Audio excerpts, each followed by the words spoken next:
George McCoy at Warren Allen Sports Desk. A Sports Center update on 1080 The Fan. Jeff Rust with your Sports Center update. First on The Fan, we got a little bit of breaking news from the association. More big money going out. ESPN's Shams Charania reporting Thunderstar Jalen Williams has agreed to a 5-year rookie max extension worth up to $287 million. The Thunder are now on the hook for as much as $822 million between Williams, Shai Gilgeous-Alexander, and Chet Holmgren.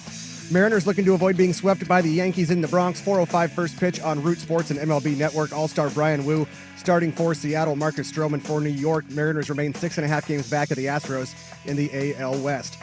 A's right fielder Brent Rooker says he'll participate in Monday's home run derby in Atlanta. He joins Seattle's Cal Raleigh, Atlanta's Ronald Acuna Jr., Minnesota's Byron Buxton, Tampa Bay's Junior Caminero, Pittsburgh's O'Neal Cruz, and Washington's James Wood.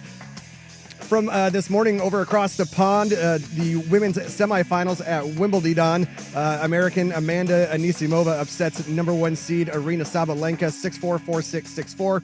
She'll face number 8 seed Iga Swiatek in the final, who beat Belinda Bencic 2-love. More sports scores and stories in 30 minutes. I'm Jeff Rust from the George McCoy at Warren Allen Sports Desk. Hurt and missing work? Insurance companies acting like jerks? Don't call your mom. Call George McCoy at warrenallen.com. The Hot Corner, now in its new time. Tuesdays at 7 after Isaac and Sue on Portland's sports leader, 1080 The Fan.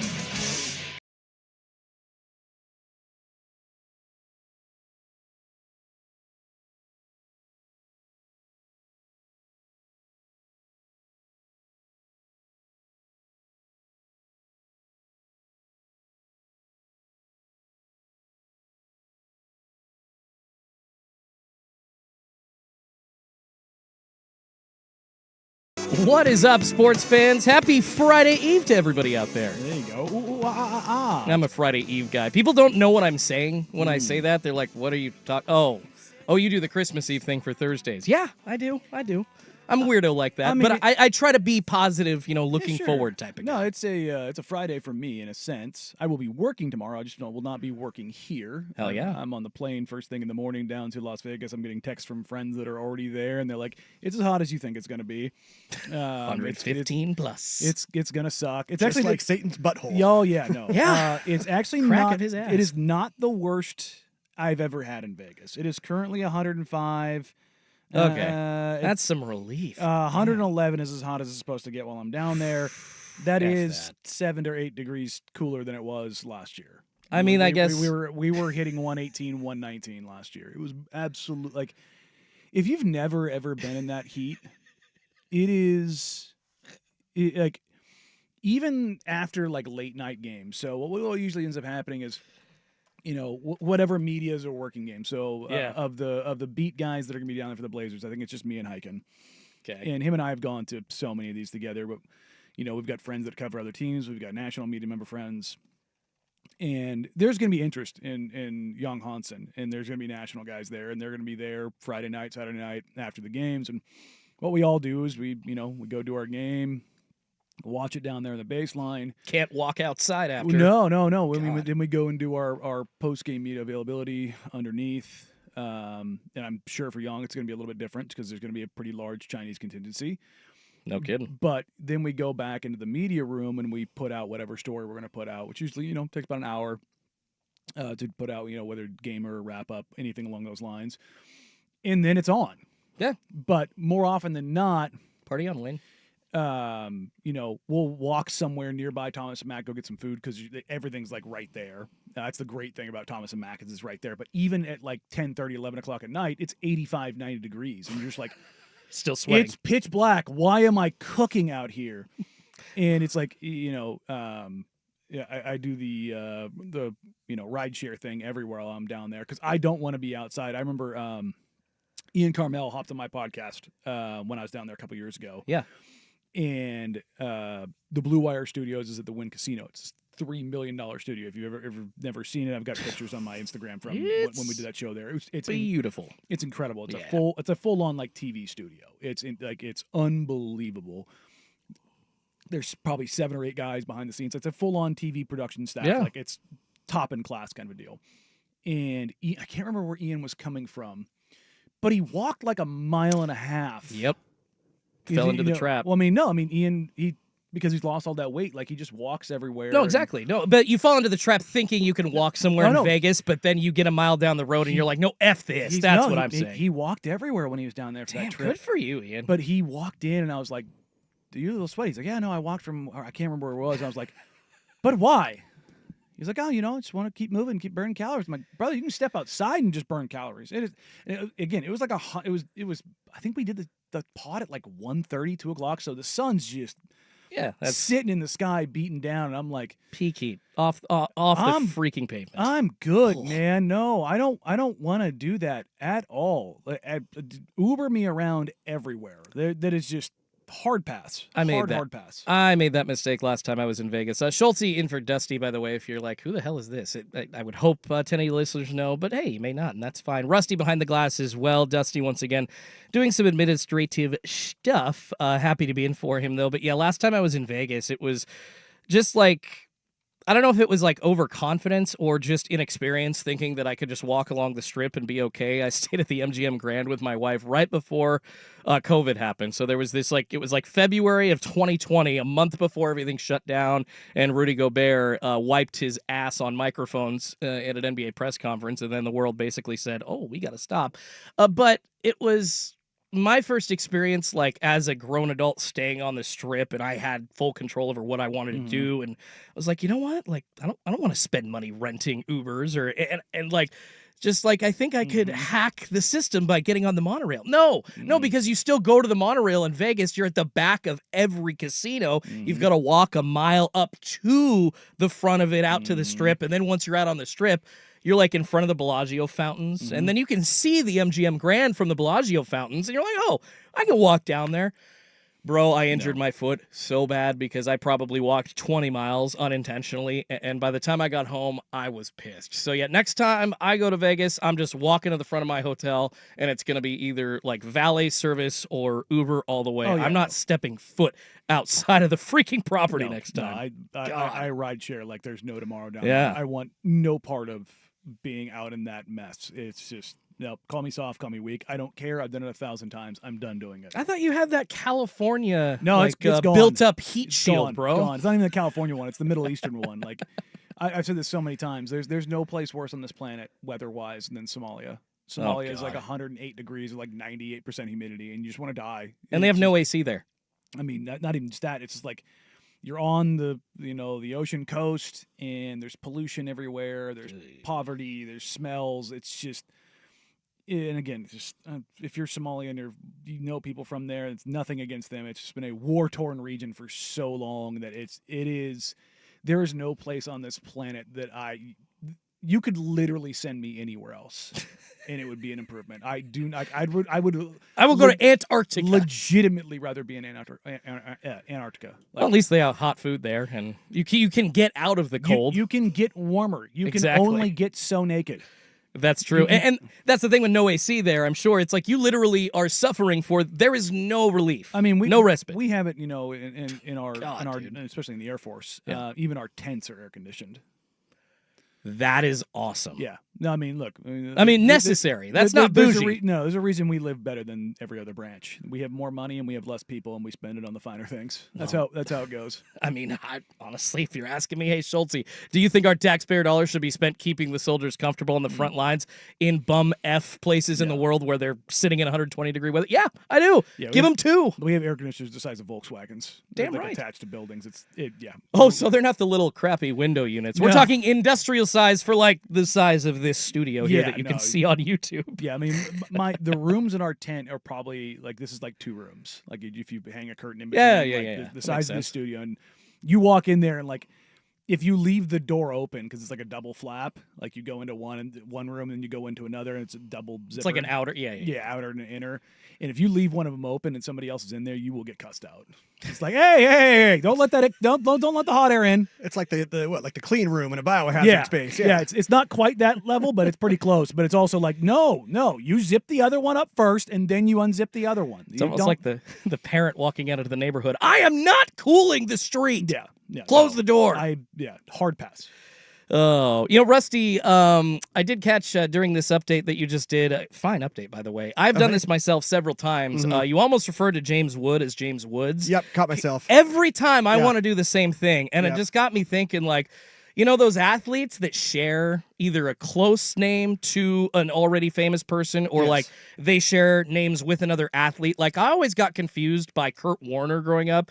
Huge. My dad loves the Rams. The quarterback versus the running back. The running back for the Seattle Seahawks. And then I saw he had like a Kurt Warner car dealership. And I'm like, why would a quarterback from St. Louis have a car dealership in Seattle? Yeah. Or like Tom Cruise. There's like a Tom Cruise like car dealership somewhere here in the Northwest. And everybody like was always asking me like, dude, is that like the actor? It's good branding. Yeah. I mean, if you got the name, not bad. lean into it. I mean, but if you're down in the South and you see a Nick Saban auto dealer, it is that Nick Saban. Yeah. Well, like a lot of times too, when I'll be doing my golf leaderboards, there's a Jimmy Walker, and so I'll just say, Jimmy Walker, 200 par, he's dynamite. Hey. Yeah. See, I like that. Those are good connections. I mean, I got one too. There's a literal Jordan Schultz, an NFL national reporter. And it's why I started going by Schultz. I'm like, well, imagine if your life was basically being lived through somebody else, like just so vicariously in the perfect way. It's the dream job. And Son oh of my a God. billionaire. Yeah, son of a billionaire, and he has your name, and his wedding gift was a $4.2 million high rise from his daddy. Like he has not lived in the world with us at all since he was probably like 2 or 3 when Howard Schultz was like creating Starbucks. My other favorite golfer one to have fun with is John Merrick. I'll say his score. He's not an animal. He's a human being. I forgot about that one. That's fantastic. The Elephant Man. Are there any close names that I'm forgetting? I feel like 503-8646-FAN, I'm like sure that there's some out athlete that you know as an actor as well. There's a couple out there that I'm forgetting. Like Michael Jordan. I love that one. There's Michael B. Jordan and then Michael Jordan. We're in 2025 in the world of social media, and we still don't actually know. At least some people out there don't know the difference between those two, and it's kind of funny. I find that hilarious. It's the little things. I mean, I like to... I guess the thing about thinking that you're educated is knowing that there are people dumber than you out there. And I would say that the people that don't know the difference between the two Michael Jordans probably fall under the latter group of the dumb that don't understand that there are people smarter out there than you. It's like, good God. Come on, guys. All right. Well, that's a good opening segue. I think we've taken it a couple of different directions. Oh, speaking of which, it is NCAA football release week. Have you guys played that yet? I did want to ask before we got into stuff. I was going to do the pre-order version and get it a couple days early. Gotcha. But I'm out of town. So why waste the cash? I'll grab it when I come back, but then I will put a disgusting amount of time into that. I've already had some buddies text me like, "Oh, you got to check out this playbook." Rice is the big one right now. Rice has got some goods in there of getting weird. So yeah, I got a couple of kids. I don't have time for that stuff. Yeah. We got a Switch at home, and so I might be able to get on there and play some Mario Kart every now and then, but that's about it.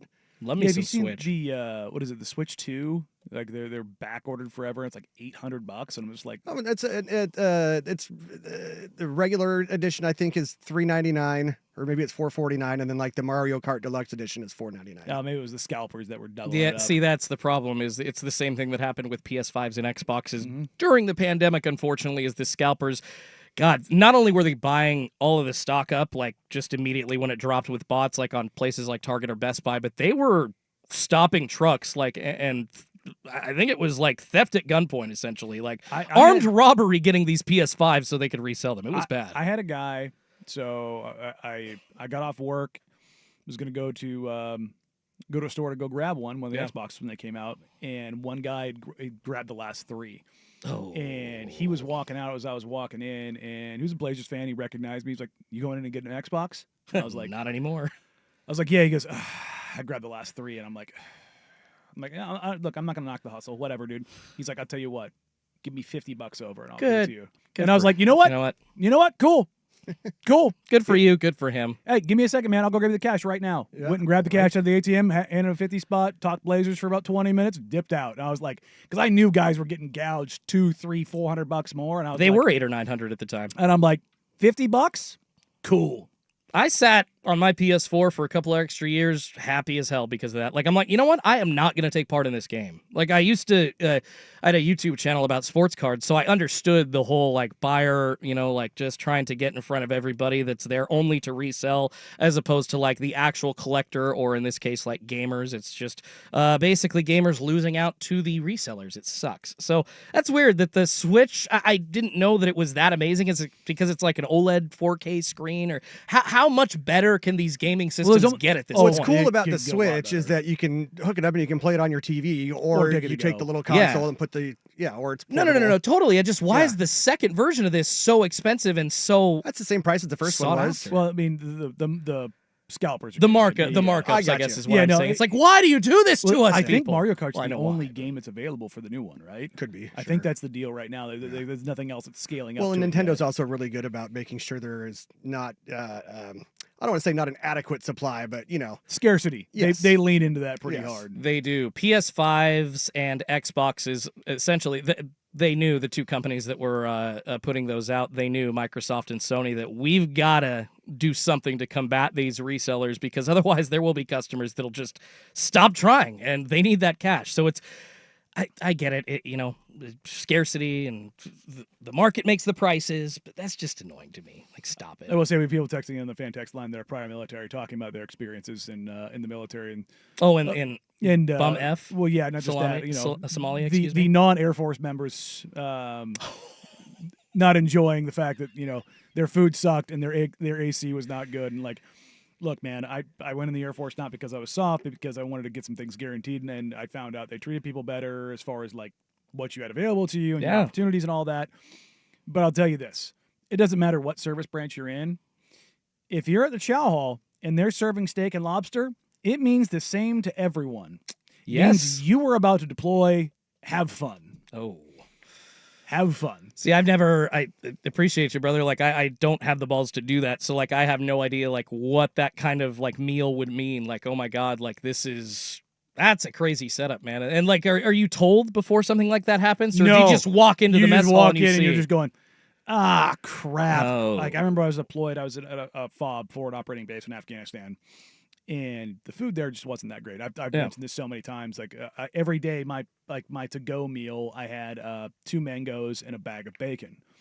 And the mangoes, number one, I love mangoes, the undefeated, but it's quick sugar. Yes. So it gives you a little energy rush. And then bacon is something that once it's cooked, it can stay good in a Ziploc bag for a long time and be fine. And it's quick, easy protein. Nitrates. It's almost like jerky. So 2 mangoes and a bag of bacon sounds like a hipster restaurant. Right? Actually, that would work perfectly. Where's the food cart here? But third and Stark? Also, like, the food there was, it was better than an MRE, but that ain't saying much. But one day I remember all of a sudden, like, I could smell steak and lobster coming out of the chow tent. And I'm like, crap, 4 stars here. And sure enough, 4-star general landed like an hour later. And it's like, oh, yeah, it must be nice. You probably think that we're eating great because every time you land, there's steak and lobster at every chow hall, no matter where you're at. We take care of our trips, so you see. Yeah. Oh, so, goodness. Just one of those things. Ooh, yeah. All right. We could talk about butt sweat and all kinds of other fun things, video game related, forever. But I keep saying it, but like July 10th, we're supposed to get into the slow part of the year sports wise. Danny, it just keeps on coming, and we even had more breaking news like 5 minutes before the show started today. So let's get into it. All right. Big news out of the NFL, by the way.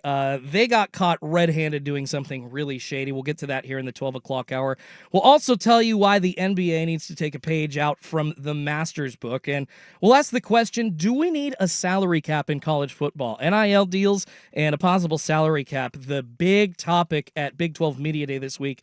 So we'll dive into that. But first, Devin Booker and as of 5 minutes before the show started, Jalen Williams for the Thunder resetting the NBA pay scale. Does it break team building as we know it? It's a Danny and Schulte edition of Danny and Dusty, Sports Radio 1080 The Fan. The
Well, Devin Booker signed the richest annual contract extension in NBA history last night. 2 years, $145 million. And then right before the show today, Jalen Williams getting his bag as well for the Oklahoma City Thunder. Another 5-year deal, basically the same as Shai Gilgeous-Alexander's, a rookie max that could up to 5 years, $287 million total. That would put him at basically the same $71.5 million salary-wise annually for the Thunder. And Danny, I'm all about players getting paid.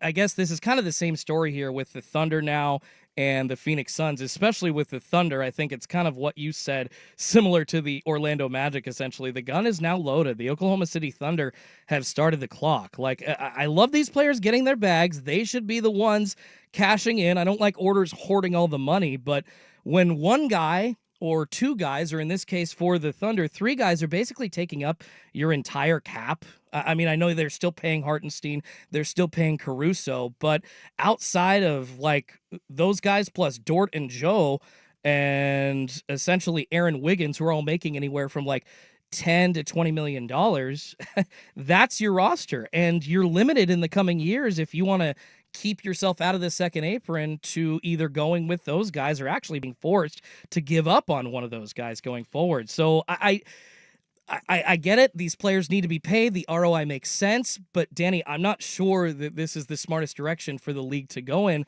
with all these guys on one team getting paid 80% of the cap. Well, I mean, that part of it is the way they have the stagger is in there. And the dollar amount is going to continue to be jaw-dropping. I've been saying this for basically 2 years now. Yeah. When Victor Wembanyama is up for his supermax at year 9, if he is the guy that we all think he's going to be, he's going to make $100 million a year.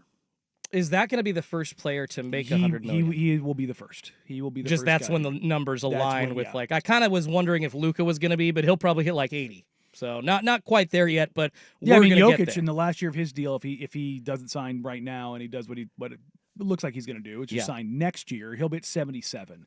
And now Wemby might not hit $100 million at year 9 because it would depend on the implications of the cap spike. So everybody kind of thought that it was going to be 10%, and teams around the NBA made their books out with the expected 10% increase. Well, going into this season, it was 7%. And that 3% may not sound much, but like, let's just use Alex Caruso. Let's say you sign Alex Caruso to $20 million a year. Yeah. Not something that's not tied to percentage of the cap. Or to make it local, Portland. What makes Denny Avdia's deal so good is it a declining deal. So as the salary cap goes up, his deal goes down, which makes it exponentially more valuable. So let's say it starts at, this isn't what it is. I'm just using it to make the math easier. Let's say it starts at $15 million this year, and next year it goes down to $12 million. Well, if the cap is, I'm using round numbers to make this easier. If the cap is $100 million and his goes down to 12, he goes from taking up 15% of the cap to 12% of the cap. So you get the exact same player for less percentage of your cap. But also, let's say that $100 million goes up to, let's say 10%, goes to 110. Yeah. Now his $12 million isn't 12%. It's closer to 10%. But if it's now 107, that 7% spike, now it's not quite as much. And if you do that over the course of your roster, that can be the difference between somewhere in between, $3.5 to $10 million. That's a whole other player. And so that adjustment is very fluid, I guess is the way I would go about it. But when you have a deal that is a max, the max is tied to a percentage of the cap. Now, Chet's deal is not a max. It's $250 million. Jalen Williams and Shai Gilgeous-Alexander's are max deals. SGA's is the 35% max because he's older. It's not a rookie extension. It's the veteran extension. And it looks like they're going on a climbing scale because I see in 26-27 they're on the books right now for $40 million. So at least according to Sport Track. So I don't know if they're getting. Is it the same? This is a big deal. This is possibly keeping them out of the second apron or putting them into it. Are we looking at like annual values of 50, or I guess in Shai's case 71 and Jalen's case 71 across the board? Or is it a climbing scale from like we're going to see a starting salary of 40 and then it's going to be up to like 90? So maybe in the first couple of years you can still give yourself a little bit of flexibility. Well, I mean, it's a big deal here. SGA's right now is projected to start at 60 and go up to 76. Okay. So, like that again, it's always going to change as it pertains to percentage of the cap kind of a deal. Yeah. But beyond that, this is where everybody's like, well, the Thunder can't continue to hoard all these picks.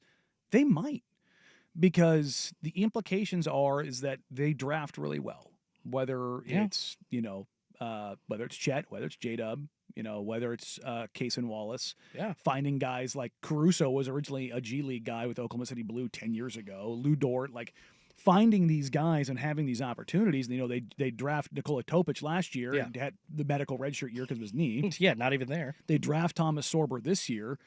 And basically what they're doing is that after next year, Hartenstein, there's an option there. And what the Thunder can do, like, all right, Thomas Sorber's ready now. He's got 2 years in the league. We can have him be that guy now. And instead of paying Hartenstein $20+ million, 28.5 it would be. You're paying Thomas Sorber what, $8 million? Yeah. By that point, yeah. And actually, no, technically he'd still be on for $5 million in 26-27. And if you could get out of Hartenstein's contract, you're then $5 million back under the second apron. So yeah, this is how they're structuring it. And I think the CBA sucks. To be clear. No kidding. I think the players did a horrible job. I agree there. Adam Silver absolutely beat the hell out of the players union. They did not know what they were getting into, but hey, they get to smoke weed now. So you got to win. I mean, they got wins, but were they the... See, this is the problem. Like, the last 15 years of CBAs in the NBA, man, it's benefited the top guys. It hasn't, and it... Oh, and that was purposefully because those guys that were at the top, guess who was running the players union? It was Chris Paul. It was LeBron James. Like, it was... They even wrote rules in there that helped benefit them after the age of 36. It was for the guys at the top. And what you started to see was like the mid-level guys really started to get hurt. And like the push from the players union coming out after this deal at the end of 2023 was, no, we're going to see like a little bit of a restoration of the middle class. The middle class is getting decimated in the NBA. And not only that, if you're a restricted free agent right now, none of them have signed. I mean, at least none of them have signed. No, because the restricted free agent market is just so weird. Number one, nobody has cash because nobody's prioritizing cap space. Now, does that become a market efficiency that some teams look to capitalize on and they kind of structure their books? Because again, the Portland Trailblazers next year, they got nobody on the books. Nope. And maybe they're going, you know what? And again, I'm not saying this. I'm just using this as an example. I always have to be careful because of aggregation now. It's so weird. Luka doesn't sign his deal with the Lakers. And the Blazers go, you know what? We know we can go over the cap to re-sign our guys, whether that's Shea, Scoot, Donovan a year later. So because you've got bird rights, we've got all this cap space, and if we add Luka to this team, a bunch of defensive-minded wings and all this kind of stuff, we can throw a max offer sheet at Luka Doncic, and all of a sudden we go from the 10th, 11th best team in the West to a top 3 seed in the West overnight. Is that a market efficiency that not only the Blazers or any other team can look to exploit, or do players do this instead? Because that's the thing is you lock up this money, whether you're a young guy like Jalen Williams or Chet Holmgren, or older like Damian Lillard when he opted in his 2-year extension, or Devin Booker just did his. Yeah.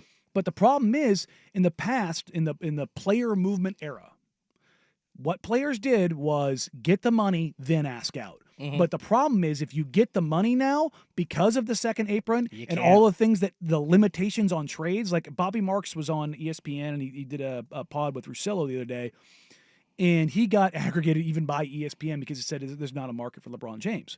Well, it's not a market for LeBron James because LeBron James isn't good. It's because he makes $53 million, and with where teams are, and if you're looking about trading him to a competitive team, the machinations, number one, that exist are finite. Number two, LeBron has a de facto no-trade clause. Number three, the amount of money that has to change hands and the loopholes you have to jump through in order to make this transaction will absolutely gut another team's roster. So it's like, it is making players decide, do you want the money where you're at, or do you want to earn the right to go to free agency? And that's why I never, and I will never, ever begrudge LaMarcus Aldridge for going to free agency. Well, because he took the opportunity that he earned through 9 years, and it's a scary place. He could have extended and secured the money, but he earned the right to go to free agency, and he did what he wanted to do. Anybody who wants to do that, that is there for you. If LeBron James didn't want to stay in Los Angeles right now, he wasn't happy, he could have turned down $53 million and been a free agent. See, that's what I want to ask you about, and I think we got to get to break, so we'll get the answer on the other side. But I do want to get into a situation like LeBron.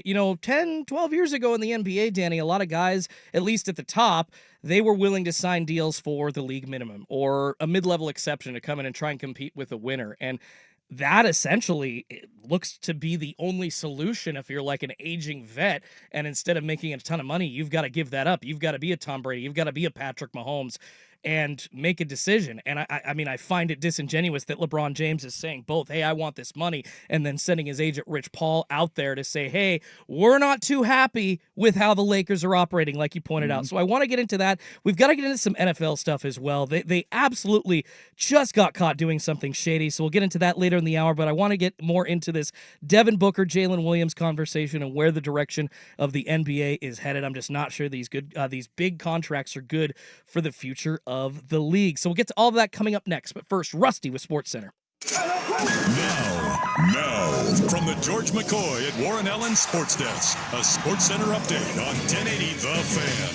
First on The Fan, as we were talking about there, more big money going out in the NBA. ESPN Shams Charania reporting Thunder star Jalen Williams has agreed to a 5-year, $239 million rookie max extension that could be worth up to $287 million. The Thunder now on the hook for as much as $822 million between Williams, Shai Gilgeous-Alexander, and Chet Holmgren. NBA Las Vegas Summer League just about ready to tip, about 10 minutes away. Actually, it looks like we have just tipped. We are underway. It's the Pelicans and the Timberwolves from Las Vegas. Mariners looking to avoid being swept by the Yankees in the Bronx. 4:05 first pitch on Root Sports and MLB Network. All-star Brian Wu starting for Seattle. Marcus Stroman for New York. And the PGA Tour in Scotland to prepare for next week's Open Championship. First round of the Genesis Scottish Open is complete. Four-way tie at the top of the leaderboard. Nico Echevarria, Jake Knapp, Sepp Straka, and Victor Perez all in the clubhouse at 6 under 64. Wyndham Clark and Kashmir Keith Mitchell tied for 9th at 4 under. Scotty Scheffler 3 off the pace at 3 under. And you got Colin Morikawa, Rory McIlroy, and Xander Schauffele all at 2 under par. More sports scores and stories in 30 minutes. I'm Jeff Rust from the George McCoy at Warren Allen Sports Desk. Hurt and missing work. Insurance companies acting like jerks. Don't call your mom. Call George McCoy at warrenallen.com. The Fan Merch Locker has a new black 1080 The Fan hoodie, as well as classic long and short sleeve tees. Get yours now at 1080thefan.com.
Danny and I talking about which expert to try and get in touch with to try to break this all down for us. The NBA salary cap situation and the apron world that we now live in. What is the future of the league? We are seeing guys like Devin Booker getting paid last night, now becoming the highest annual salary in the NBA, $72.5 million.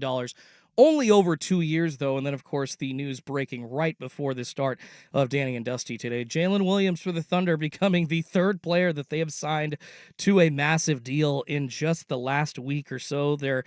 I don't think we live in a world of the big three anymore, but I guess we can officially say that their big three are locked up.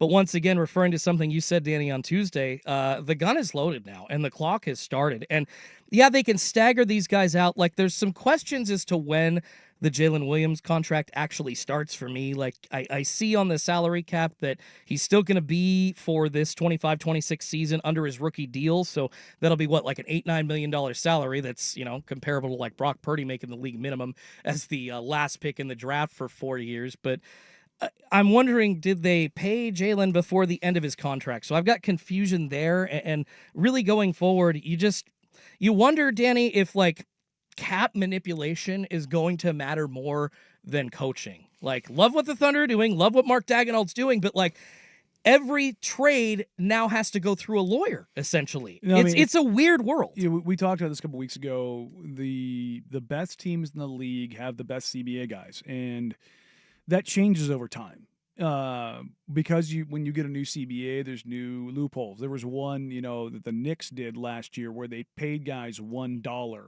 over the minimum, so that they were tradable in order to make a transaction and a sign and trade work. And like, wow. And because again, every time you put legalese into CBAs, they'll find a way. Well, it's not just that. It's like the intention may be X, but the outcome ends up being Y, Z, and everything else beyond that because it's the unintended consequences. And I'll be blunt, with the new CBA, what owners wanted was a version of a hard cap, and they didn't want the Bombers, the Lakers, the crazy money owners of the NBA making the broke boys look broke. And they didn't want them like spending out of control to just build whatever they want to build. And then you have like the staying powers of Los Angeles, all of the Texas teams, all of the Florida teams in New York that, LA and New York, yes, you have punitive taxes, but you also, it's LA and New York. In Texas and Florida, you have no income tax. If you look at a team like Toronto is going to be number one behind the eight ball because it's in another country. Like, that is a massive hurdle to overcome. It's different cultural, but financially, I think I'm talking to people in the league, the number that I've been told is it's roughly 54% tax rate. 54%. Sorry, continue. It's just like, wow. That's a metric crap ton of money. That is a F ton. And you can talk about, states like Florida and Texas, they get it back on spending. And I'm like, yeah, but you know what players can do? The money that hits their pockets that isn't hit with an income tax, they can put into investments immediately. That money is working for them immediately. That makes, I remember talking to Dame about this. He told me that if he was going to Miami, during the whole trade saga, he would make something like $20 million more in cash in hand. Yes. That's $20 million that's working for you. That is as opposed to going into income tax brackets. Like, that is a massive, massive deal. Now, I don't think the league is ever going to put something into place. Like, let's say Toronto, you're paying this tax bracket, so in order to compensate for that, only X amount of percent counts towards the cap. Yeah. The one that I like is and I have the pushback to this, is that, teams like Oklahoma City, teams like Orlando, who have just signed multiple young stars to massive deals, at some point in time, they're going to have to make decisions. Yeah. Pretty quickly. That clock starts. Well, in essence, you're punishing those teams for drafting well. That doesn't seem right. But if you were to say, let's use the 35% supermax that SGA got. Let's say instead of it counting for 35%, he gets every penny. Every penny stays the same. Yeah. But instead of it counting for 35%, it counts for 28%. Well, what that now does is it further incentivizes tanking. Yeah. That's the unintended consequence, because if it's better for you to draft because of the financial implications of getting a star, you say, okay, instead of paying SGA $75 million a year, he's still being paid that, but now I have 7% more to work with. And if your salary cap is $175 million, now you're talking about having an additional $18 million. That's more than the MLE. So now you start incentivizing these things and pulling these strings. Well, for a team like Portland, that's incredibly important because you don't have free agency. And you already are going to overvalue and over-index on draft and trade already. You're not a free agency destination. But then you're going to have teams like the Texas teams, the Florida teams, and Los Angeles and New York sit there and cry wolf over, well, what about us? And in the sense, they have a lot of power because they're in massive media centers. They have massive TV rights deals. They're in massive population centers. They're massive generators of revenue. And so they're going to have some pretty large voices at the table. And when you're getting 30, soon to be 32 billionaires in a room, everyone's going to fight over what's most important to them, and they're going to protect that. So they're going to leave it as vague as possible, put this artificial salary cap or hard cap over this, and say, you know what? Screw it. Because now we all have built-in justifications for getting rid of this guy or not paying this guy, and it puts the onus back on the players. Do you want the money or do you want to compete?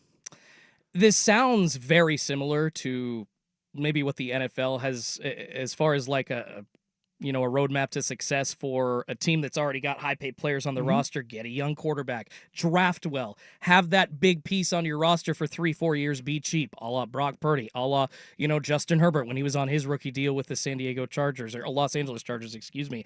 It seems to be the direction that's where the NBA is going, and I'm not sure that I like it because they've been throwing ideas out for the NFL the last couple of years, like, well, we just maybe need to make the quarterback not count against the salary cap. And it's like, guys, what are we doing? We're basically negotiating our way into loopholes and weird situations where, like, once again, I get it. These guys have to get paid, but, like, going forward, are mid-tier guys ever going to get money? Going forward, is an owner even going to want to be, like, a part of a team for more than a decade or two? We've seen, I would say, a pretty quick exodus of a few owners, especially in the NBA, and I'm wondering if families are getting out of it. It's the Bus family in Los Angeles getting out of it and cashing out for an investment that was, I think, $69 million for $5 billion. But is some of that because they see what's coming here and they don't want to deal with it? Well, not that. They don't have the money. Yeah. It's getting crazy. Like I had a tweet just a little bit ago. Between those three players in SGA, Chet, and Jalen Williams, you're looking at roughly $825 million owed to them over the course of their contracts. Clay Bennett is worth $400 to $600 million. Now, he does. For those that are wondering, he does not own the majority share of the Oklahoma City Thunder. He is just the governor. And I believe the number that I was told was you have to own at least 18% of the team. I believe there was 5 partners who owned the Thunder. One of them passed away, and I believe it's down to 4, or it's 6, and now down to 5. Okay. So Bennett, and when he passed away, the other partners bought up his shares. So if it's 4, obviously they're probably all around owning a quarter of the team. If it's 5, they're all around 20. So I think that it's down to 4 now. But there is one of those individuals that does own a large percentage of the team, is worth $20+ billion. Yeah. So that's where the money is coming from. Gotcha. But that's part of this is like, well, you put the broke guy out there because then you can cry poor. Oklahoma City right now, they use the leverage of Clay Bennett stealing the Seattle Supersonics under the cover of darkness and away to Oklahoma City to have the city of Oklahoma City build a brand new arena for an arena that's not yet 20 years old. Yeah. Oklahoma City in this economy, in this era, is paying for a new arena, not ownership. Because they're afraid that he will do exactly what they did to them, to what he did to Seattle. I mean, I basically see the power for the NBA elite being all at the top. It's the owners and it's the top tier of players, and that is it. Yeah, and that's a problem. It's not. I'm not saying like we need full on parity like the NFL, but like this has got to be fixed, and there is no solution in sight. Well, I mean, I don't think there's parity in the NFL either. I think the NFL I don't think it is. I think they're slotting because there's more diversity in roster. I hear that. Here's the thing in the NBA. SGA, you put him on basically any team, they're going to be competitive. Yeah. You put Luka on any team. You put Giannis on, like, even as bad as the East is, like the Bucks are picked to be 8th, I think, by the books in the Eastern Conference. It's like, if they finish 5th, it wouldn't shock me if Giannis goes for 34, 12, and 8. Like, that shouldn't surprise anybody. The impact of a singular player in the NBA is just that much more grandiose. All right, we got to move on, but I don't like this. Like the Booker deal, the Williams deal, NBA team building to me, it's not necessarily about talent. It's a lot of what you're talking about, Danny, like those extra percentages, taxes, income tax And it's not being even just applied. that. On the player side of things, I've mentioned this before. I have talked to players over the last 2 years that they don't understand the CBA. That's a problem. Both their reps and their agents have done a poor job of really letting them know where things really are in the league. What's the solution? I don't know. Getting the right people in there to represent you, not just on the agency side, but on the player union side, which leads us to the NFL side of this, which is a complete S show. Oh my goodness, yeah. We actually have a couple other seggies on salary caps to get to, but switching gears a little bit, staying in the NBA, but sticking with NBA ownership. How much longer will the Lakers be a genie bus joint? It's 12:50 on the Fan.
We'll talk NFL being shady here across the 1 o'clock hour. Schultze sitting in for Dusty today here on Danny and Dusty Sports Radio 1080 The Fan. Danny Meringue here as well, per usual. The most expensive team sale in history, Danny, is just about done. The Lakers, staggering $10 billion valuation, are being sold to Mark Walter, the guy that owns the Dodgers, helped them turn into basically the model of MLB as far as spending money goes.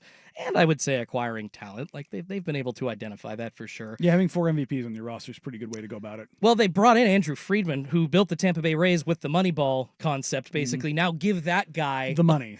a big old chest of cash. Look what's happened. But very big twist, essentially, with the Lakers sale, and it's something we've seen fairly recently with other teams' sales. So Mark Walter buying into the team, but not quite getting the keys to the franchise, at least for now. Jeannie Buss, reportedly, when this sale went down, was supposed to be the governor of the team. And we can get into like what titles mean, what does a governor mean, but it was implied that governors, it's the forward-facing, like, and you can rotate through every year kind of a deal if you want to do that, but it's the forward-facing person. You have to have a certain percent stake. I was told it was roughly 18% in order to be a governor. Okay. I mean, but it's implied that not only is she going to be that, she will still be running the team, making decisions. I'm not sure how much we actually believe that. Yeah, look, she will be in for as long as 5 years. Could be sooner. But here's the thing. The Walter and the ownership group, they were already bought into the Lakers. That's the Guggenheim. Yeah, they were a minor owner already. But with that, there's been an established relationship for close to a decade. Okay. If I'm gross. If I'm a Lakers fan, as much as Jeannie has, brought you success, the Buss family has brought you success, I want their bags packed tonight. Okay. Because it's not just Jeannie Buss who's been running the Lakers. It's the Rambis family. Kurt and his wife Kurt's wife is very close with Jeannie Buss. They have run a skeleton crew. They do not have a pro personnel scout in the NBA. They have a very small front office. They've always been. They have the leanest, trimmest front office. And here's the thing: Jeannie Buss's brother is their lead scout. Yeah, and he actually is very good. Yeah, no, that's not a nepotism thing. No, he's very good at what he does.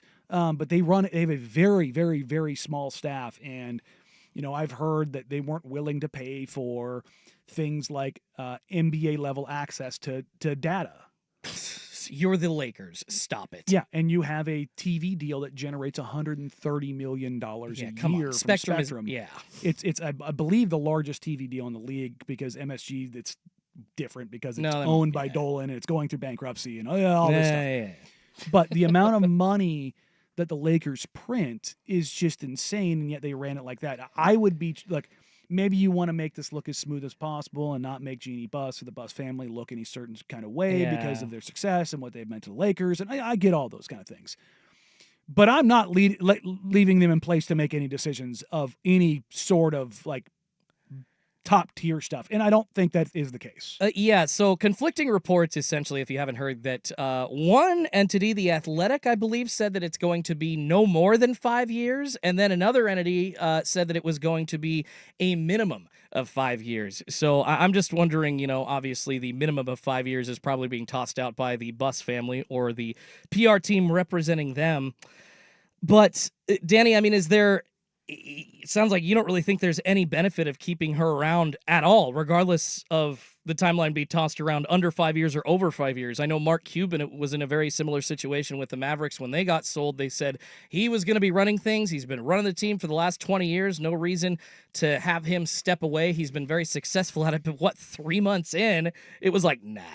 Mark Cuban's not running things. He was shocked that Luka was traded, so we know that he was removed from making decisions. Well, I think that's probably why Luka was able to be traded, because Mark Cuban you want to go full multiverse theory. There's not a Mark Cuban in the multiverse that's trading Luka Doncic. No, never. It's not only his loyalty and his production and all those kind of things, but it's like Luka Doncic is worth $1 billion. Absolutely. Economically, like that is the impact that was assessed when Luka Doncic was traded away. So is this like an ego thing for the Bus family or Genie, or is this maybe like we saw the Celtics? The Grusbecks are still supposedly running the Through franchise. 2028, I Yeah, think is what the year was. while it's being sold. So the White Sox in MLB, Mm-hmm. the Ishbia brother is getting in, not necessarily buying it up front, but supposedly in It's talks. over like 5 years Yeah. that Reinsdorf is going to get out. Which Exactly, honestly, but if, Reinsdorf's still running it. but if you're a Bulls fan and you're looking at that, you're like, maybe he'll sell the Bulls. Maybe he'll sell Come the on, Bulls. please. Please sell the Bulls, because for a long time it was like he's using the Bulls to make money to pay for the White Sox, and then he Yeah. stopped caring about the White Sox. It was like, well, he's just using them both just to make money. And it was like, okay, this guy needs to, like, it's crazy that a guy who ran maybe those most successful non-Celtics era in basketball. Yeah.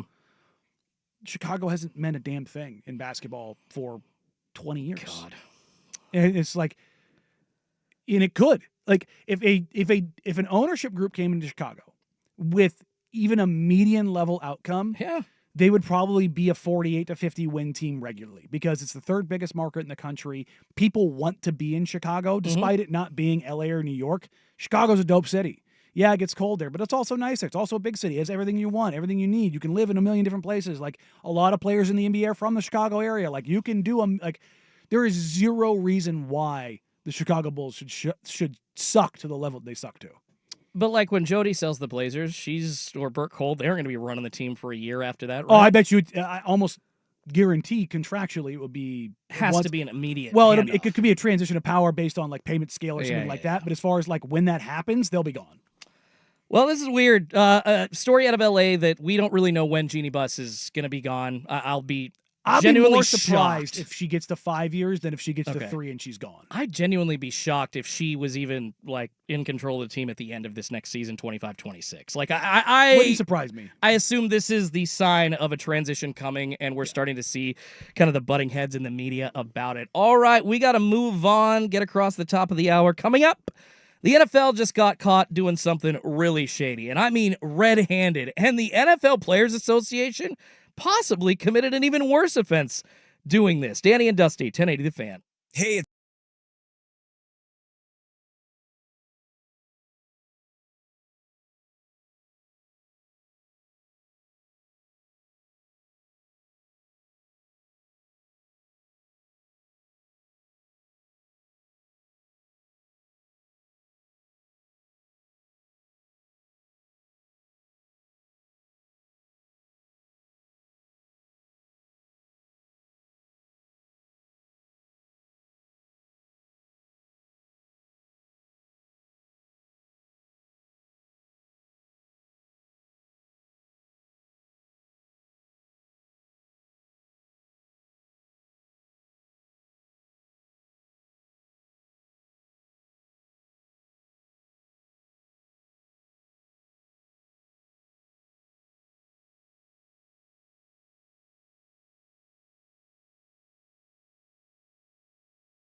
the George McCoy at Warren Allen Sports Desk. A Sports Center update on 1080 The Fan. Jeff Rust with your Sports Center update. First on The Fan, more big money going out in the NBA. ESPN's Shams Charania are reporting Thunder star Jalen Williams has agreed to a 5-year, $239 million rookie max extension that could be worth up to $287 million.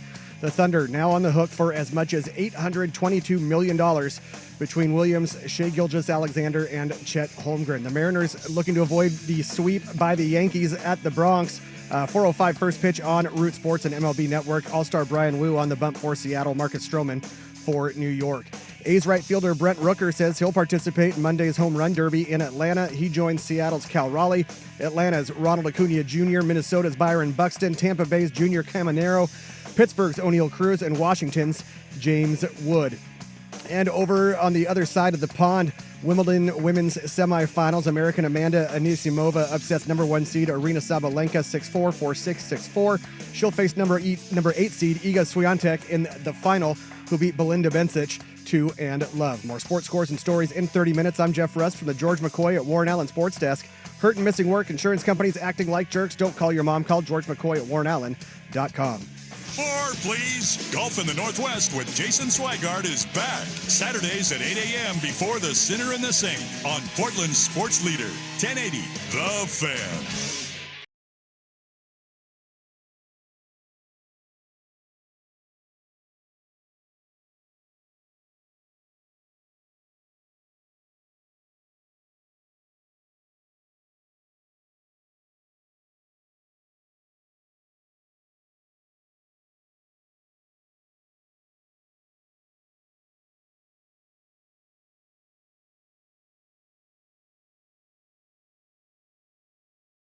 What is up, sports fans? Hour number 2 of a Danny and Schulte edition of Danny and Dusty here on Sports Radio, 1080 The Fan, 99.5 HD2, the Odyssey app, YouTube.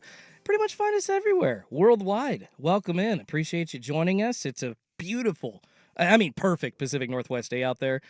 75, some clouds, some sun. This is why I live here. Like, I never want to leave on days like this. I want it to be a little bit warmer, but Tiny bit? I don't want. I mean, it's doing the same thing again. We've got that humidity nonsense going on again. I left the studio yesterday and I just walked outside and went full M&M. Palms are sweaty. Mom spaghetti. It was just like, what is this nastiness? Like, my hands immediately just bad. sticking, and I'm just like, what? Like, we don't live in the South. Like, why does it feel very thunderstormy out here? I don't like this. This is gross. Just give me we have our dry summers here.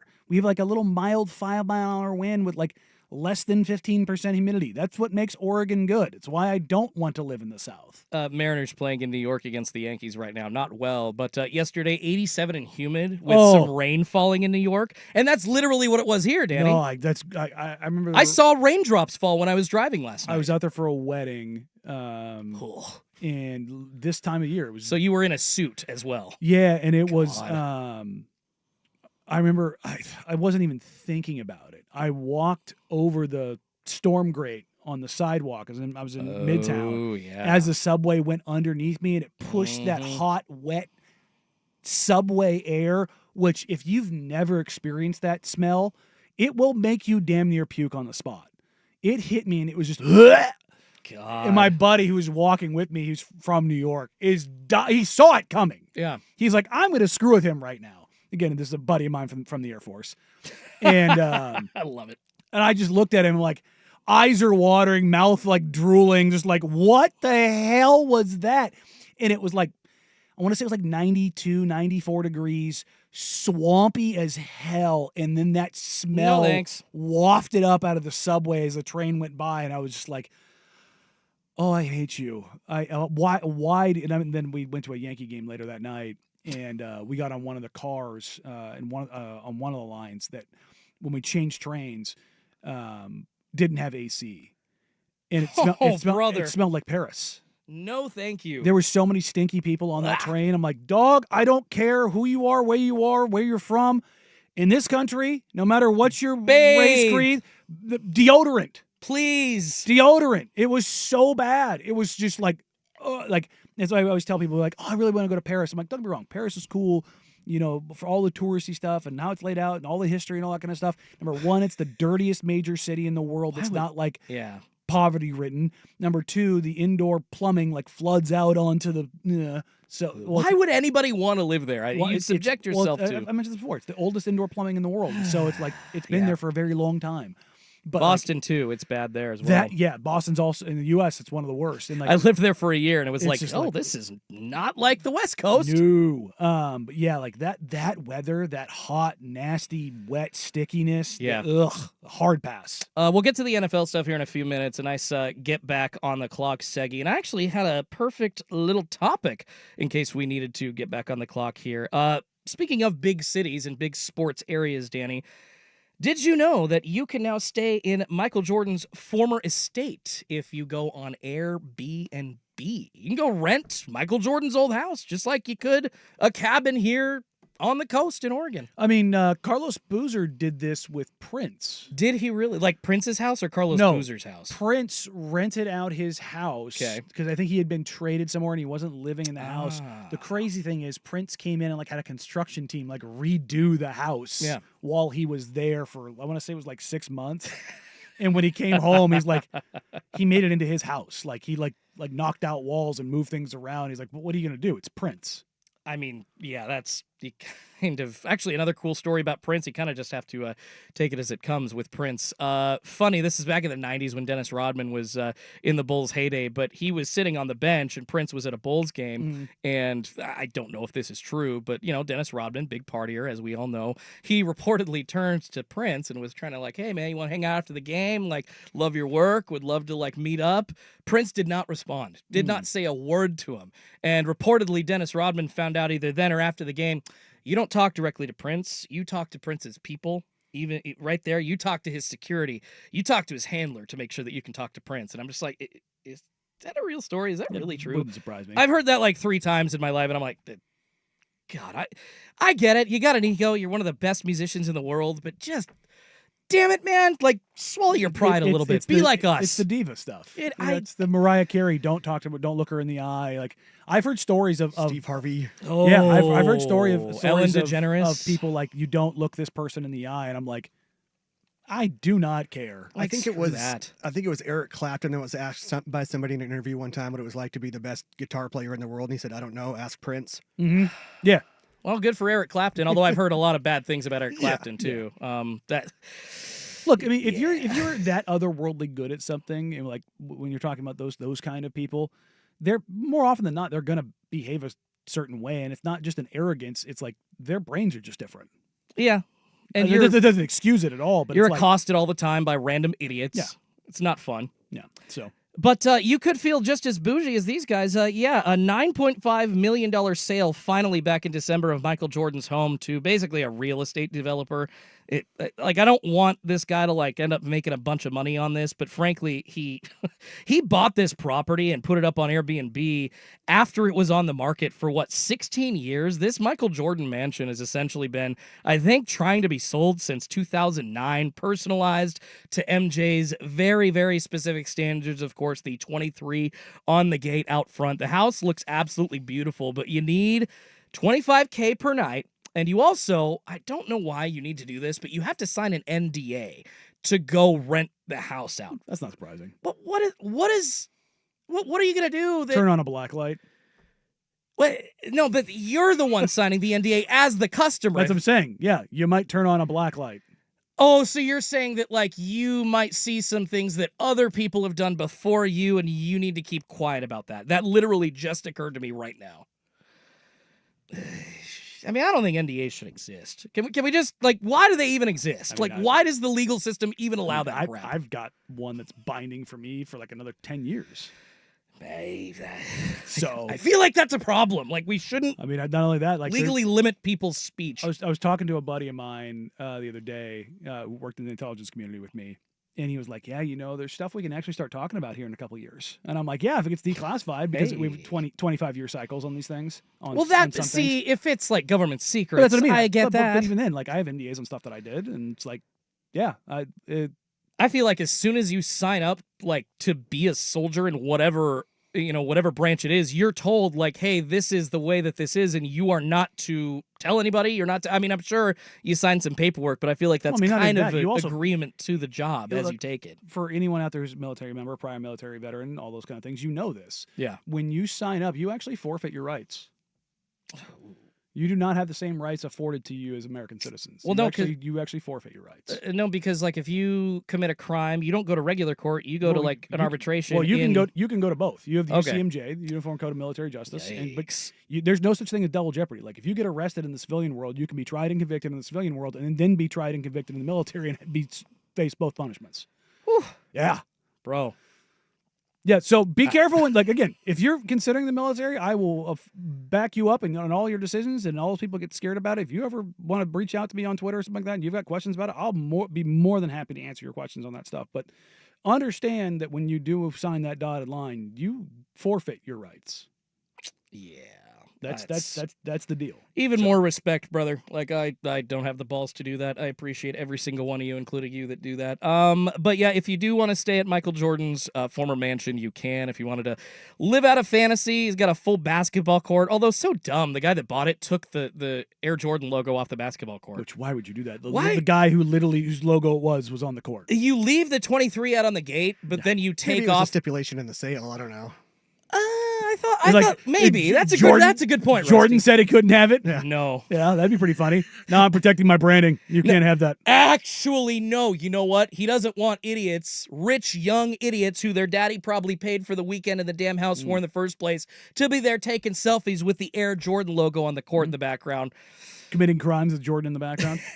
He's like, I got enough of that, and I don't need images. But yeah, you gotta book this for a minimum of 7 nights if you want to stay there, and it is limited to 12 guests, despite the property having 17 and a half bathrooms. So some rules, but if you wanted to go rent Michael Jordan's house, I mean, if you got that kind of money, I guess. Hey, go do it.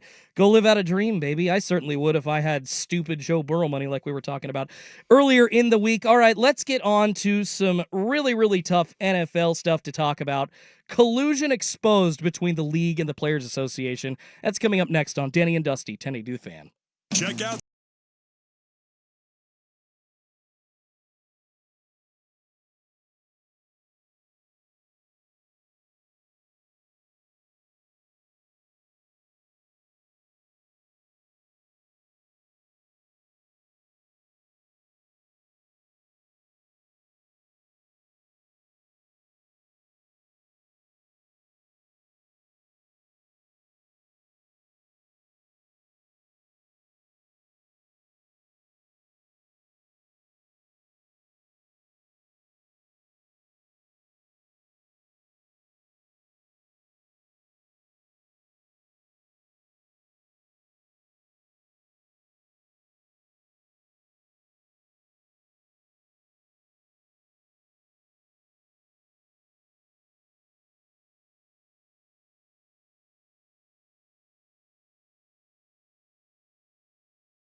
NBA Summer League action on ESPN2 right now. If you're looking for something to watch, Minnesota playing the Pelicans. Woohoo! It's officially underway. Yeah, it's awesome. Get to see Cooper Flag v. Barani tonight. Ugh.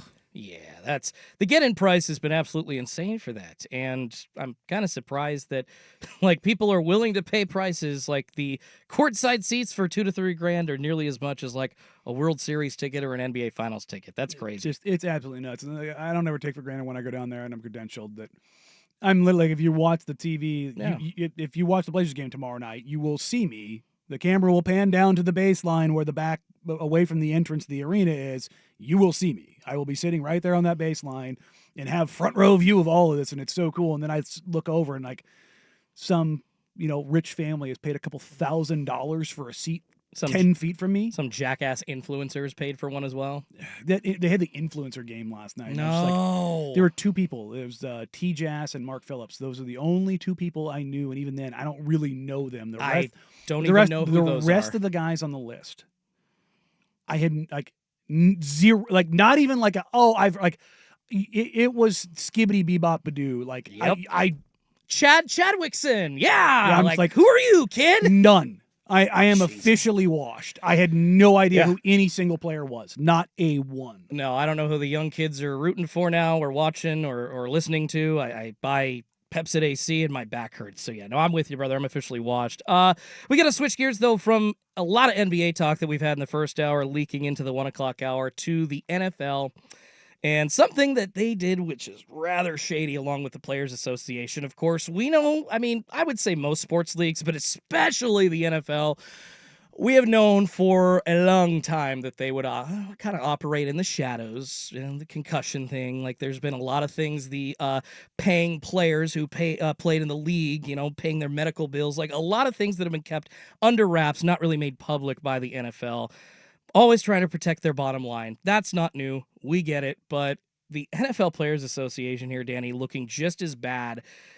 They didn't just lose a collusion case about guaranteed money. They essentially decided to keep the details secret from their own players. Mm-hmm. And instead of siding with the entity they're protecting, the players, they sided with the NFL here, and it all stems from that Deshaun Watson guarantee contract. And there's a lot to this. And again, a ton. Shout out Pablo Torre. Pablo's become one of the best. Pablo is an Ivy League educated reporter. He is very smart. He is if he's gonna run something, he's got the goods. It's double, triple stamped, vetted. It's real.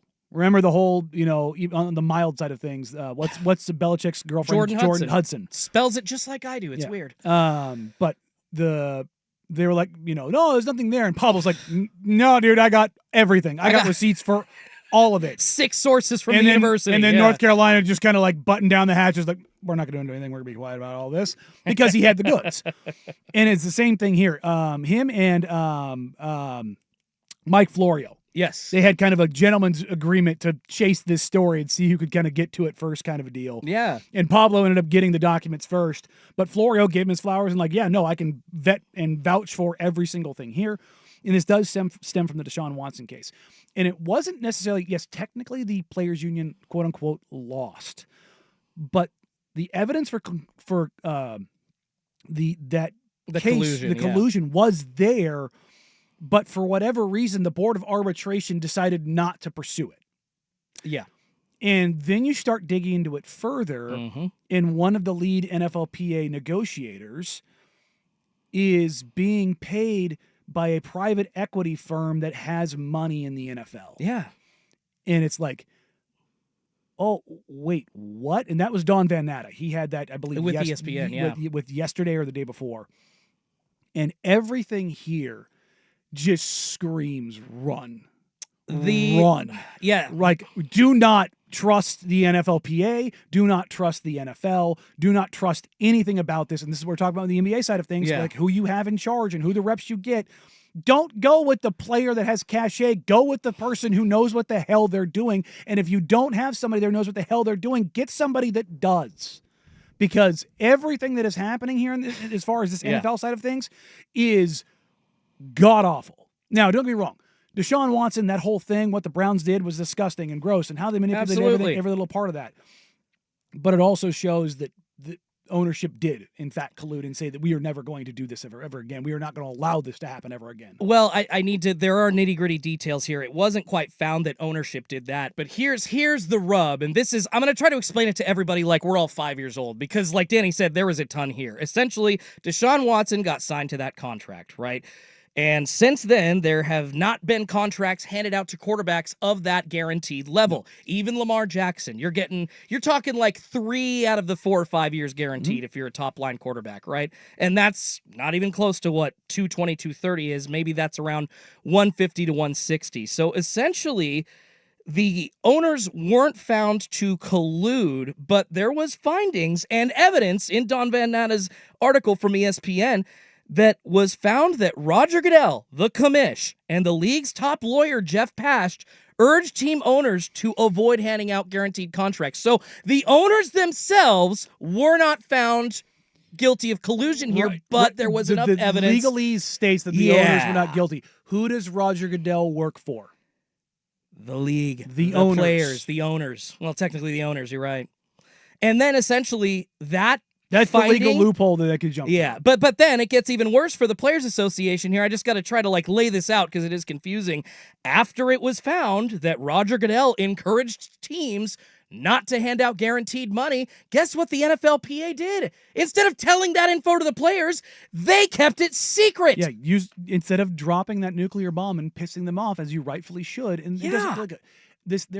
You cannot conflate the issues. Deshaun Watson is a terrible human being. The Cleveland Browns and their ownership group are awful, terrible, disgusting people. Not making an argument against that. However, from a workplace standpoint, it is a dereliction of duty to withhold that information. Yeah, they didn't even know until a document was essentially leaked. What was it, 2 or 3 weeks ago to Pablo Torre? Mm-hmm. This has just been found out. In this part of it, the one that Don Van Natta had, as far as the leadership for the NFLPA colluding with the NFL, that is a bombshell that just dropped over the past 48 hours. Exactly. That is what Don Van Natta basically was talking about in the article that he wrote for ESPN after Pablo Torre a couple of weeks ago had gotten some of these leaks. And this was a decision, Danny, that was made back in January. And for the last 6 months, not even us, the players haven't heard D about it. It's just, I mean, this makes me want to run if I'm a player. This is the excerpt from Don Van Natta that's out there. The confidentiality agreement had kept details of the 61-page ruling a secret until 2 weeks ago, when the Pablo Torre Finds Out podcast published the document and created a stir among union members. Some players told ESPN they were surprised by the details in the ruling and didn't understand why the union hadn't shared the ruling with them. And that's a kind way of saying the players said, WTF, dog, what is this? Yeah, you're literally doing the opposite of your job.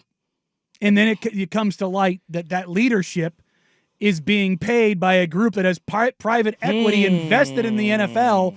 It's not hard to draw lines. Well, then there's the answer. You don't have to ask the question, why did the NFLPA do this? It's because money's exchanging hands to keep this information from being given out. Essentially, it sounds like this company's just laundering a little money, through the NFL to try to get their way. I mean, again, this looks like somebody's being bought and paid for. Yeah. And it's almost like lobbying in Congress, man. I don't even think it's like that. I think it's exactly what it is. And this is, if this story keeps unraveling the way it's going, this is going to head to a federal case. This is going to be a national, labor relations board. This is going to be a big deal, especially when you're talking about the amount of money at stake here. Well, and I'm, like I said, we were talking the private equity in sports. That's already kind of a dicey area. And now they're, each league is just sitting there going, okay, do we open the floodgates to international private equity? Do we let the Saudi PIF fund into stuff? Do we let China into stuff? Might have to at some point because that's the thing is when that much money gets involved, we know all the stuff that happened with Liv and levers that were greased behind the scenes there, and it's Pandora's box may already be open in that regard. Well, you may not be able to put this back in. Not just with this, but I'm talking about with the amount of money and where this stuff is going. Yeah. We may have already crossed the threshold, and this just may be nasty. I mean, does the players' union break up? The head of the players' union, Lloyd Howe, who had this deal essentially done under his watch, he's gone, right? He has to be. Yes. There's no way, shape, or form. You probably have to get rid of literally every single person on that board. And like All of them. I don't know exactly. Like essentially, what it was laid out as in the article was that every team and a new legal team. Like you probably No have to kidding. you have to probably bring in an entire new firm because the equity, the trust, and everything that's there, it's gone. Yeah, you're this alone for me is enough. If I'm let's say I'm the team or the union president for the player side, I'm saying everyone has to go. I can't trust any single one of you because the lawyers, they were involved because you can't keep this a secret without them. So that firm's gone. Yeah. The people at the top, it wasn't just one person. It can't just be one person. Well, no, because you're supposed to inform each team has a representative. There are 32 guys that were not informed of this. That is a colluded, concentrated effort to avoid telling them something. All of them. Every single one of them gone. Yeah.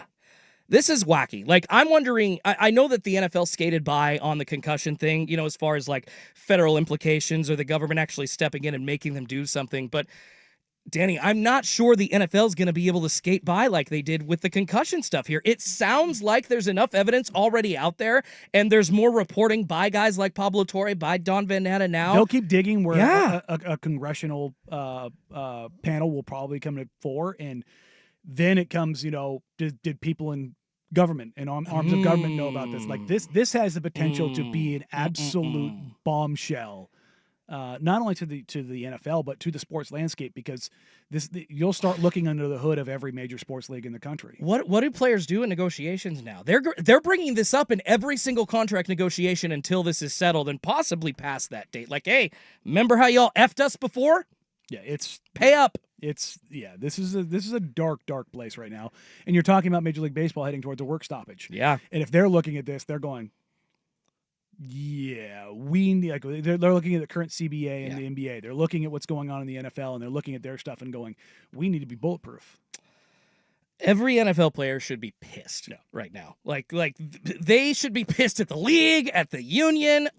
I don't know if you could be pissed at a union rep on your own team. Yeah, like that heard something and didn't say it. Like, God, you got to go like just scorched earth at this point, because this is just. I would say that this is one of the biggest threats to the NFL's shield that we've ever seen. Yeah, as far as the financial ramifications, certainly. Yeah, if guys negotiating the CPA are keeping secrets from the locker room, there's no union. It's an NFLPA wing. And that seems to be what the Players Association is right now. Very shady behavior. We're going to see Pandora's box opened on this, I'm sure. All right, let's switch gears, find out who gets today's worst day on the web. That's next, but here's Rusty with SportsCenter. Now, from the George McCoy at Warren Allen Sports Desk, a SportsCenter update on 1080 The Fan. First on The Fan, some news coming out just before the show started. ESPN's Shams Charania reporting Thunder star Jalen Williams agreeing on a 5-year, $239 million rookie max extension that could be worth up to $287 million. The Thunder now on the hook for as much as $822 million between Williams, Shai Gilgeous-Alexander, and Chet Holmgren. The Mariners looking to avoid being swept by the Yankees in the Bronx. 4:05 first pitch on Root Sports and MLB Network. All-star Brian Wu starting for Seattle. Marcus Stroman for New York. The Mariners remain 6.5 games back of the Astros in the AL West. PGA Tour in Scotland to prepare for next week's Open Championship. First round of the Genesis Scottish Open is finished for the day. Four-way tie at the top of the leaderboard. Nico Echevarria, Jake Knapp, Sepp Straka, Victor Perez, all in at 6 under 64. Wyndham Clark and Keith Mitchell tied for 9th at 4 under. Scotty Scheffler 3 off the pace at 3 under par. Colin Morikawa, Rory McIlroy, and Xander Schauffele all at 2 under. More sports scores and stories in 30 minutes. I'm Jeff Rust from the George McCoy at Warren Allen Sports Desk. Hurt and missing work? Insurance companies acting like jerks? Don't call your mom. Call George McCoy at warrenallen.com. Jump back to earlier parts of your favorite fan shows on the Odyssey app. The only way to rewind Portland's sports leader, 1080 The Fan.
It's time for today's worst day on the web.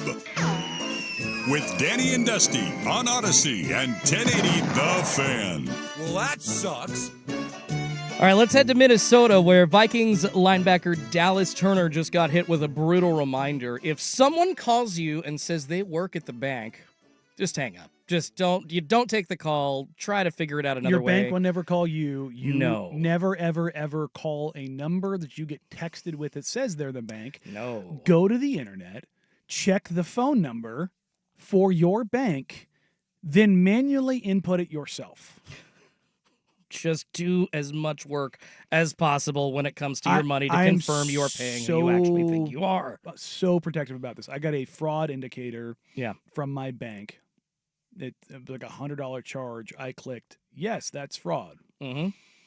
And they immediately canceled my card, locked my account. Yeah. And they're like, call this number. I'm like, nope. No. I'm going to go sit down, go to my computer, log in, check the number from my bank, call that number. Yeah.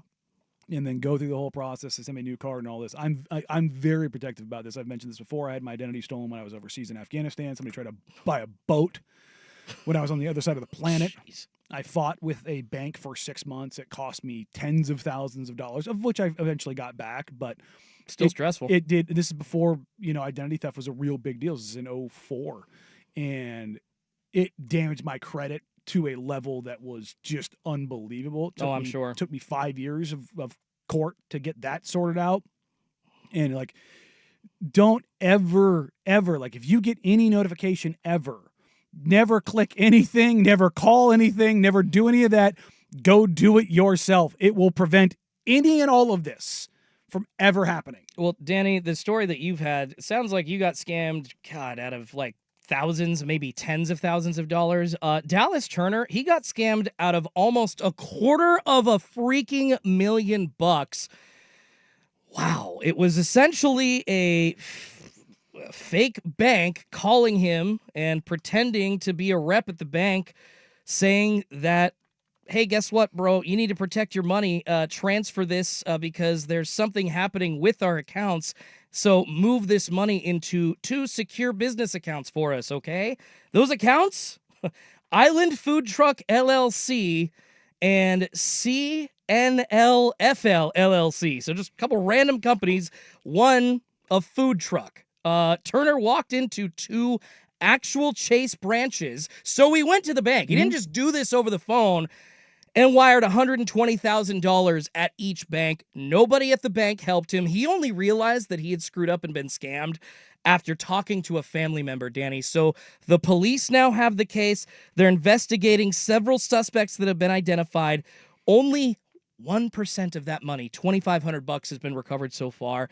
And there's actually, because this is a legitimate question, he went into 2 different bank branches trying to get this transaction done. None of them pointed anything suspicious out about it. Which is weird because you're sending money out of your bank, which to means a weird... But not just that, you're sending money out of your bank. Yeah. That means that money is no longer in your institution. You would usually think there would be some protocols in place, but this is over 6 figures. Did you verify everything? If somebody tells me I know what to do, I'm doing with my money, fine. Go ahead and deal with that. But that part of it is so insane to me, how that part of it's all working out. Yeah. I in my my social media algorithm, I have a guy that pops up. They're like a fraud protection team. It's a group of hackers that go after these guys in India and Sri Lanka. Oh, I've seen those too, where they'll put their camera from the call center onto their screen, and they're literally watching themselves trying to scam people. Well, I mean, and then not only that, they'll run facial recognition and find out who the person is. Find out, and they'll just do open source research. Oh, do you live here at this and this address? 1, 2, 3, 4. What does your grandmother, Przynka, think of this? Yeah, that stuff. You just watch the looks on their faces of just oh, I'm effed. Crap. A lot of times, they get real pissed off, and they're like, oh, that's not this, that's not this, that's not this. Because what they do is they take advantage of older people who are not familiar with technology. Always. And they think, oh no, somebody's gotten into my computer and I need to install this spyware to keep this. What they're doing is they're taking control of your computer and Hey, look, go ahead and open up that Bitcoin wallet. We'll go ahead and do the transaction that way. And Go to bankofamerica.com. Yeah, we'll see. Yeah, that. And then they just empty bank accounts, and it's just like, again, this is the PSA hour here. Seriously, don't do any of that. No, ever.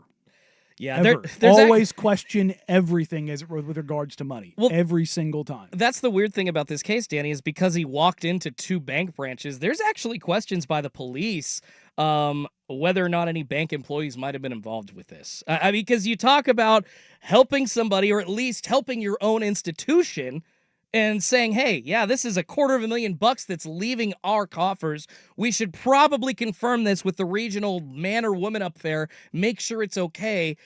I don't know if people talked to him in the bank, but if you didn't, again, this is over what are you doing? This is over 20 years ago with my case. Wow. I sued that bank because I was like, what do you mean I bought a boat in person? I'm literally in Afghanistan. Here are my orders. Here are like all of the witness testimony from me being overseas. Like, what do you mean? That bank, I won't name them. I'm not naming this bank either. I will never, ever, ever, ever, ever do business with that bank ever again, because they did not take care of what they needed to take care of, and they screwed me over, and they made my life a living hell over the course of a half decade. And it's like, yeah, you would think, it's FDI insured for X amount of money, but it's like, especially back then when identity theft was not what it is now, it's so much more proliferate. But it was such a nightmare scheme that took place that it was just like, at bare minimum, why wouldn't the banks be trying to protect the asset in this case? And it's just like, what the hell is happening? None of it made any sense whatsoever. And it sounds like it's very much the case here. Yeah, how much of this is on them? I feel like they probably... You can't say that the blame isn't on, this player, Dallas Turner himself. Like, I get it. Like, you're young. He's literally 22. And frankly, it's kind of surprising that... that people always target like the older crowd here, but like, hey, you kind of forget that young 20-some-year-olds, not necessarily very competent financially yet in the world, and especially guys that are handed big amounts of money at a young age, who I don't know if they've talked to a financial advisor. I don't know what the habits of these guys are. Like $250,000 to somebody like Dallas Turner, probably less to him than it is to us, but that is still a big chunk of money. Yeah, man. I mean, nobody wants to just throw that kind of money down the drain. Although somebody did bet $25,000 to the Raiders to win the Super Bowl this year. So, hey, you know what? It's going to pay out $2.5 million for him. I think if you have $25,000 to lose, that's a fantastic bet. I love Pete Carroll down in Las Vegas, man. Like, I told you this a couple weeks ago. The Raiders are appointment viewing for me now, so if I had $25K... Look, I found myself in a high roller suite in Las Vegas last year where everybody in there had a backpack, and that backpack was full of cash and Coke. And the amount of cash, like, people were walking around with over $500,000 in cash in their backpacks, and throwing money on tables and on live bets, and I was just like... I don't belong here. This is like, it was absolutely insane. I was in a room with a couple like Hall of Fame athletes. Oh my God. Culture shock. And I was just like, oh, they're just throwing this around like it's Tuesday. I always remember. It's just bonkers to me when you see that kind of money just exchange hands just every few minutes. And you're just like, holy crap, dude. Like that, the amount of money you just threw away would pay off somebody's student loan, and just like that, and that's nothing. A year of rent for somebody. That's nothing to you. And it's just so unfathomable. That's crazy. Yes, there is a world like that exists. And when you you're brought into that world and you've never seen it before, that's different. You feel like you don't belong really quickly. Yeah. I think the most that I've seen thrown down at a casino in one bet was like $10,000. It was in the high roller room, but I literally, that's the only time I've ever been there in my life. And I didn't place a bet. It was just there to kind of see what was happening. So, man, I just, on the other side of it, though, back to this kid, Dallas Turner, you feel terrible for the guy. Hope that the police can help them recover the cash. But that's the thing, is it's not really insured if you send it to somebody else. I've been scammed in the past, and unfortunately, if you send them that money, that was authorized by yours truly, the government and the banks, and nobody out there can do anything about it. Yeah, wash your damn hands of it. God, the time I got scammed, it was like one of those gift card things where like I sent somebody $100 that I thought, was like supposed to pay for a bill, but no, it actually ended up getting put on a gift card, and then they got that gift card, and it's gone. They don't have any record and it's just I can't chase a paper trail. So it doesn't sound like that that Dallas Turner is that far out. Like I think that there's a paper trail for them to chase. But No, yeah. I mean, where it gets even nastier is like with what's going on down in Texas. Scammers are going to come out of the woodworks. GoFundMe's for this and that, and it's like you've still got 100+ people missing after those floods. And Oh it's my like, God. and that's when you see the nastiness of humanity come out. It's just like, and you feel awful because you're like, I look at that and like, I want to help, I want to donate, I want to do something. Yeah. But you have to it sucks. You have to be careful and thorough and vet what you're going through. Yeah, people walk up to you to your door, say they're with the the Salvation Army or they're with the Red Cross. It's like, please donate, and it's like, do you have like a social security number I can check to see where you actually work? Because I don't believe you. Yeah, it sucks. That's where we're at. Yep, people suck. I'd like to have like a funny worst day on the web one of these days, but that was like top story on The Athletic, on ESPN, on Yahoo Sports. So. Had to hit on it. Dallas Turner, he'll end up being fine in the long run. He's obviously a decent player. He's going to make more money, but that is a brutal, soul-crushing lesson in the way that scams go. Yeah. $250,000. I might die of embarrassment at that point. All right, let's move on to a couple of other people that Peyton Pritchard, NBA point guard, says should also be dying of embarrassment. He thinks NBA players are soft for doing this. It's 148 on the Fan.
Boston Celtics point guard Peyton Pritchard called out the entire NBA earlier this week.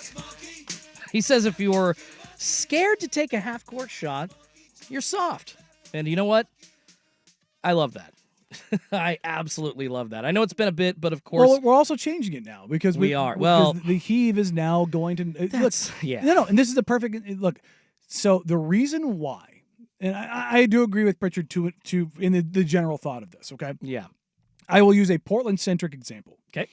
Maurice Harkless, had a bonus in his contract that if he cleared X percent from 3, he would get. Okay. He cleared that threshold, and I want to say in mid-March, I think he took 10 threes the rest of the season. I remember that. There was the joke, is He he going to shoot any? He is not. He's like, nope, I am not messing with my percentage because I haven't taken enough threes to where, like, if I miss 1 or 2, it could completely throw everything off. Like, he just stopped shooting. I understand that, and the Blazers weren't competing for, like, a number 2 spot in the West that year either, so it's not like it really affected them. No, but, like, in those kind of things, those situations, they matter. But what the NBA did and what they always should have done is from the baseline that you inbound until the end of the circle, so the jump ball circle in the middle of the court, the end of the circle in the offensive zone, there's basically a box now. There's a line drawn at the end of that circle all the way to the baseline. Yep. That shot does not count if it doesn't go in. But on the off chance that it does, it will count. It will count against the team field goals. So you won't get an individual, like on your stats, if I'm Chet Holmgren heaving it up at the end of a quarter. So there are stipulations here. If it's a heave from backcourt, 36 plus feet, under 3 seconds in the first, second, or third quarter, it will not count against a player's field goal percentage. It was tested in the G League, and it will be used. Actually, it's being used right now in Summer League. Pretty sure we're going to see it implemented NBA-wide next season, unofficially dub it the Peyton Pritchard rule, essentially. Like, I get it. It's keeping guys in certain situations like Mo Harkless, like at the end of the season, from hitting a bonus, but there's also different points where it just annoys the hell out of me, man. Like, I want players to try to win all the time. I know that that's a little bit of an unrealistic expectation, but when you got a guy that doesn't care like Peyton Pritchard hitting 2 30-foot buzzers in the NBA Finals, like, I get it. No one's ever done that, but players not taking that because of it hurting their percentage, like, it's the NBA Finals, they'll all take it, but I think of maybe game 20 or game 30 in the regular season where everybody at the end of every NBA season and always like, oh, that, 2 or 3 game run we had in March that wasn't so well, that's why we're not in the playoffs. Everybody forgets about like November and December when maybe somebody didn't heave up a shot that they could have. And I'm not saying that there's been a bunch of situations where this affects everything. It probably doesn't, but it annoys the hell out of me. But that's why you put this rule in, so you don't even have to worry about it. So now you just go ahead and let it go. I mean, I get it, but because what everybody always does is they wait until the buzzer, then they let it go. I hate that when it's like, oh, 0.1, 0.0, then they heave right as the buzzer hits. I mean, I'm on Peyton Pritchard's side here, though. Like, I get it. We need to incentivize it somehow, but I wish that we just didn't care. I wish there wasn't an implication the other way, and maybe a team would just be smart enough to pay a guy like Mo Harkless that hit that. Like, you can't. That's the thing. It's contractual. You can't.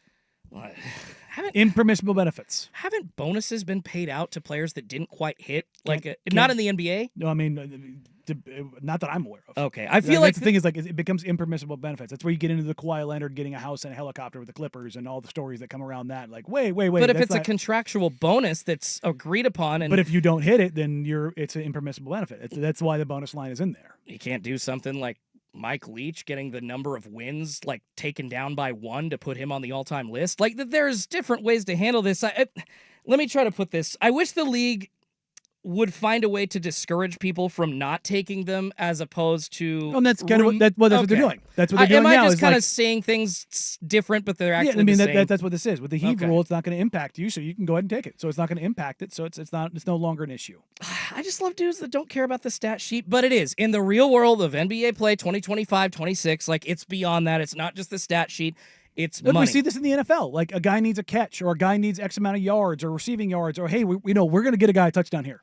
Like if he gets one more touchdown, it's $250,000. We've seen it with Brady and like all the great quarterbacks. They know what their guy needs. They don't care. Like they've all gone on every podcast and talked about this guy here. I think it was Quiz Rogers had one where they were like, no, Quiz is getting the ball here, and we're gonna force feed him the whole length of the field if we have to. It's a point of conversation every week 17 and 18 in the NFL now. Players know, all the coaches know, and as long as it's not impacting stuff, and even then, there have been times when they said, quarterbacks have changed calls and been like, nah, he's getting the ball here. Last question to wrap it up here. Have NBA owners or general managers in negotiations tried to use those shots as maybe an indicator like, hey, your field goal percentage isn't that great? Or is it just about like trying to hit a bonus? Because I could get... They put those performance metrics in there to incentivize guys to do something. But this is, again, like we were talking about earlier with the CBA, unintended consequences. Okay. So you get Harkless up to, 37.5% because, that's a good number. But once he gets there and he's close, like, then you have to worry about the unintended consequence of him just not taking threes. And that was like a conversation. Like, other players in the team knew. Yeah. Like, the guys knew where things stand. Like, don't pass it to him. Like, dog, I'm not taking that shot. And that's, honestly, I get that. I do. There's the balance here between guys getting their bag. To crap on Mo. This is like, this thing it's a great example for stuff, and it's one that's very easy to point to, particularly in the NBA and Portland in general. Okay, what if you've already gotten your bag and you're not taking these shots? How about that? What if you are LeBron James? What if you are Steph Curry? What if you are... Then you're a jerk. Thank you. If you're Shai Gilgeous-Alexander and you are not, you're just trying to make your field, and I'm not saying he does this, I'm just giving an example, but you've gotten your $280 million and you are waiting until the buzzer to heave this up, I think that might be what Peyton's saying a little bit too. Again, the general thought of what Pritchard's saying, I agree with. Okay. Well, I'm glad that we're on the same page there. Yeah, I think that players that don't want to shoot half-court shots are bitches, and they need to stop being so soft. I understand there are circumstances, but I think Peyton Pritchard really nailed it here. But looks like we're going to see all this go away with the new Peyton Pritchard rule. In effect, in the Summer League, we'll see when the league implements the new rule that half-court shots in the final 3 seconds of the first, second, and third quarter will not count against a player's field goal percentage. All right, we got to shift gears across the top of the hour. Coming up next, Coach Prime wants a salary cap in college football. He's not alone either. Are all these coaches onto something? That's coming up next on Danny and Dusty, Sports Radio 1080 The Fan.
Now, from the George McCoy at Warren Allen Sports Desk, a Sports Center update on 1080 The Fan. Jeff Rust with your Sports Center update. First on The Fan, more big money going out in the NBA. ESPN's Shams Charania reporting Thunder star Jalen Williams agreeing to a 5-year, $239 million rookie max extension that could be worth up to $287 million. The Thunder now on the hook for as much as $822 million between Williams, Shai Gilgeous-Alexander, and Chet Holmgren. We do have one game underway in the Las Vegas Summer League. They're through three quarters. Timberwolves lead the Pelicans 75-68 for Minnesota. Jon Berenger, with 11 points, 6 boards, and 5 blocks. Mariners looking to avoid the sweep by the Yankees in the Bronx. 4:05 first pitch on Root Sports and MLB Network. All-star Brian Wu on the bump for Seattle. Marcus Stroman for New York. PGA Tour in Scotland to prepare for next week's Open Championship. First round of the Genesis Scottish Open is all finished up. Four-way tie at the top of the leaderboard. Nico Echevarria, Jake Nat, Sepp Straka, Victor Perez, all in at 6 under 64. Wyndham Clark and Kashmir Keith Mitchell tied for 9th at 4 under. Scotty Scheffler 3 off the pace, 3 under par. Colin Morikawa, Rory McIlroy, and Xander Schauffele are all at 2 under. More sports scores and stories in 30 minutes. I'm Jeff Rust from the George McCoy at Warren Allen Sports Desk. Hurt and missing work. Insurance companies acting like jerks. Don't call your mom. Call George McCoy at warrenallen.com. The original home of the Herd with Colin Cowherd. Weekdays 9 to noon, 1080 The Fan.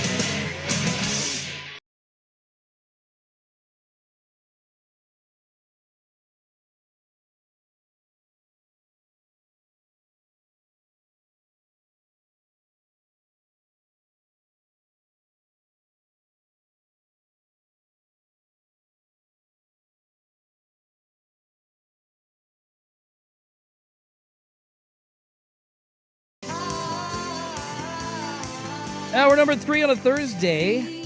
What's up, sports fans? Friday Eve.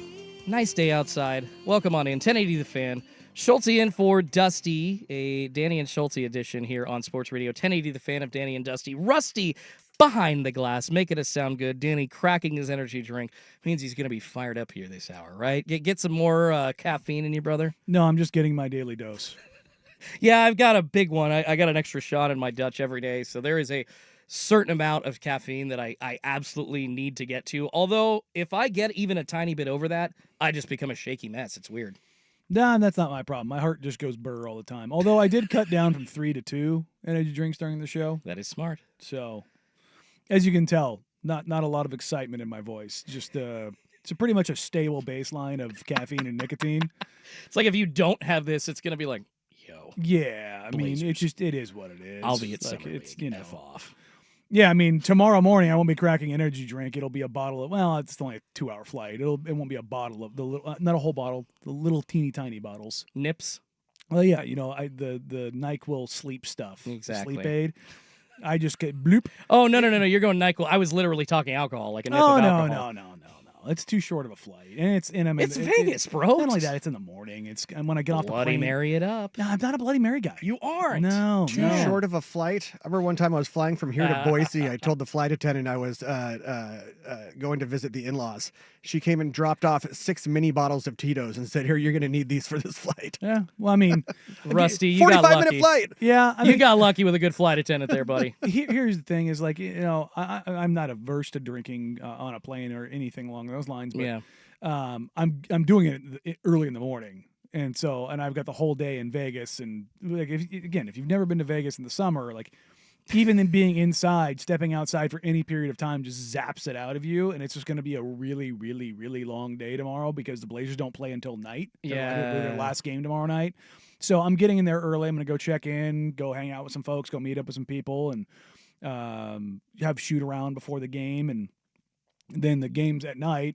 So by the time I get done, Yeah. it's just gonna be one of those. Get me Okay, outta let's just go figure some stuff out. So, and then the next day, though, you know, the Party next day, on, Wayne. look, we can start a day. We can start the day on Saturday. You know, a little something, a little tequila. You're onto something. What was it? I think it was like a heat wave of 110 plus in Phoenix maybe a couple weeks ago. And there was like a legit warning from the government in that area saying, don't drink coffee, don't drink alcohol today, because if you do, It'll dehydrate and you you. walk outside, Yeah. you're going to get a heat stroke very quickly. So I remember we were at the golf tournament a couple weeks ago. Oh, Dusty gave me hell because I said, I'm not really that dehydrated. And he's like, how much did you drink? And I was like, well, I had 8 or 9 tequila transfusions, however many drinks, Angels Envy. Again, I must have taken a shot with almost every group. bro. Well, because everybody comes up and they're like, hey, take a shot with us. And I'm like, all right. But And you sweat some of that out, hopefully, because it was. Well, but not only that, I go, Yeah. you know what's crazy is I didn't have to pee once. And he's like, yeah, it's because you were dehydrated, dog. And I was like, yeah. probably. I was like, but like, I've got the big bottle of water here right now. I probably drank 6 or 7 of those during the day. So yeah, I drank 6 or 7 of those and didn't pee and all that alcohol on top of it. I was probably mildly dehydrated. Mildly. Let's just go with mildly. When I got home, I pounded some fluids, had my my Gatorade with the electrolytes, and we were in here on the next day. You didn't end up in the Got home and sand your trap. wife was like, "You look like a California raisin." I did come home from that very tan. It's like, ooh, you got some freckles. Yeah, no, I will say the sunlight has definitely brought the freckles back out in both my arms and my legs, not on my face. Every time I see pictures of me when I was a little kid, it always weirds me out because I had a stripe of freckles across my cheeks and over my nose. They don't exist anymore, but the ones on my arms and legs have really come back this year. I got like a blister burn from the sun in Hawaii the first time that I went there, and it was on my top of both of my shoulders, and now I have more freckles onto the tops of both my shoulders than I ever had before because of that sunburn. I had a So, it buddy sucked. get literal 3rd-degree sunburn on the tops of his feet. We were overseas, and we were had a day off, and Please he no. may or may have blacked out in the sun barefoot. Had a baby. And Doing it right. But yeah. wear socks next time. He had those big like 4x4-inch bandages. Ooh. He had those.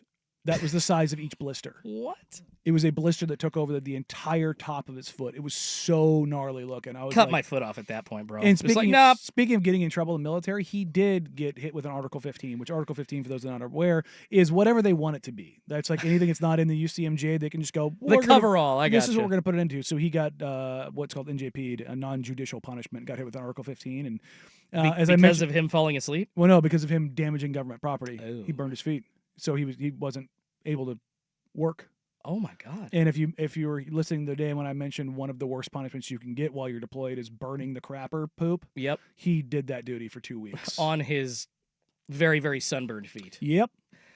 Ooh. And they made him stuff his feet in those boots and drain those things. Oh, buddy, he was a miserable human for about a month.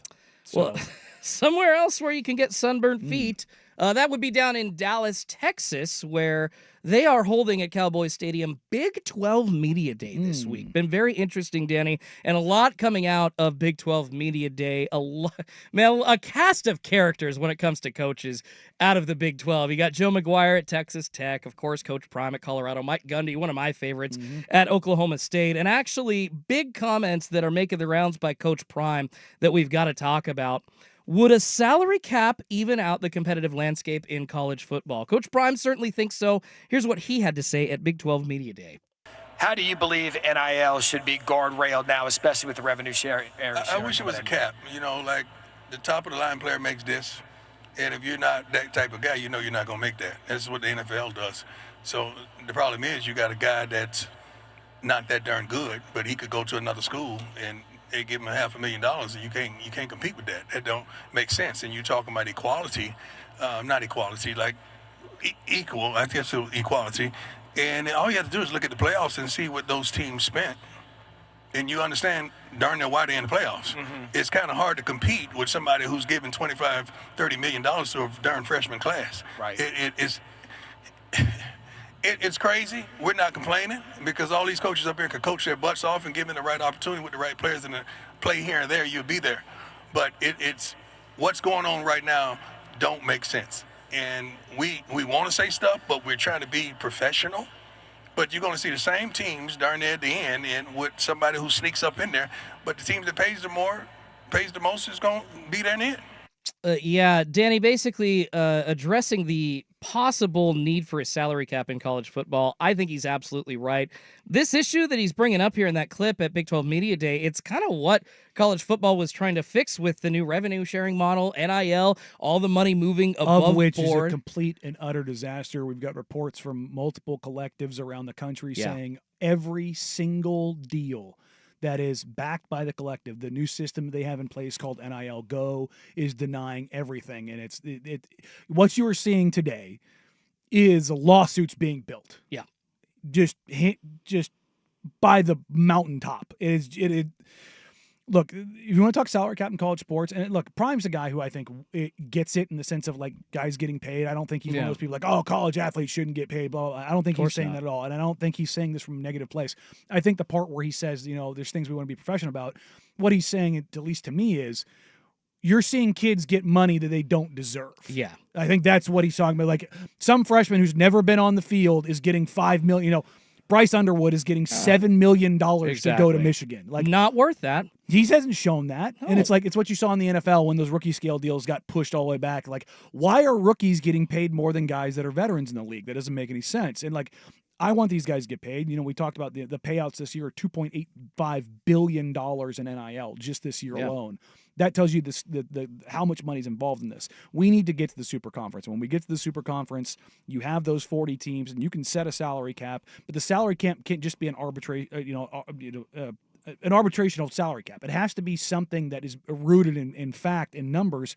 Mm-hmm. And for me, it goes, okay, how much money is in the pool for those top 40 schools? Yeah. And this is where we get to a CBA. This is where you get, becoming employees. Yeah. And with that, it's collectively bargained. You go, okay, we'll use the, BRI, but we'll call it, FRI, football related income. Yeah, whatever you want to call it. Yeah. Okay. If it's, let's just use $1 billion. Okay. That's fine.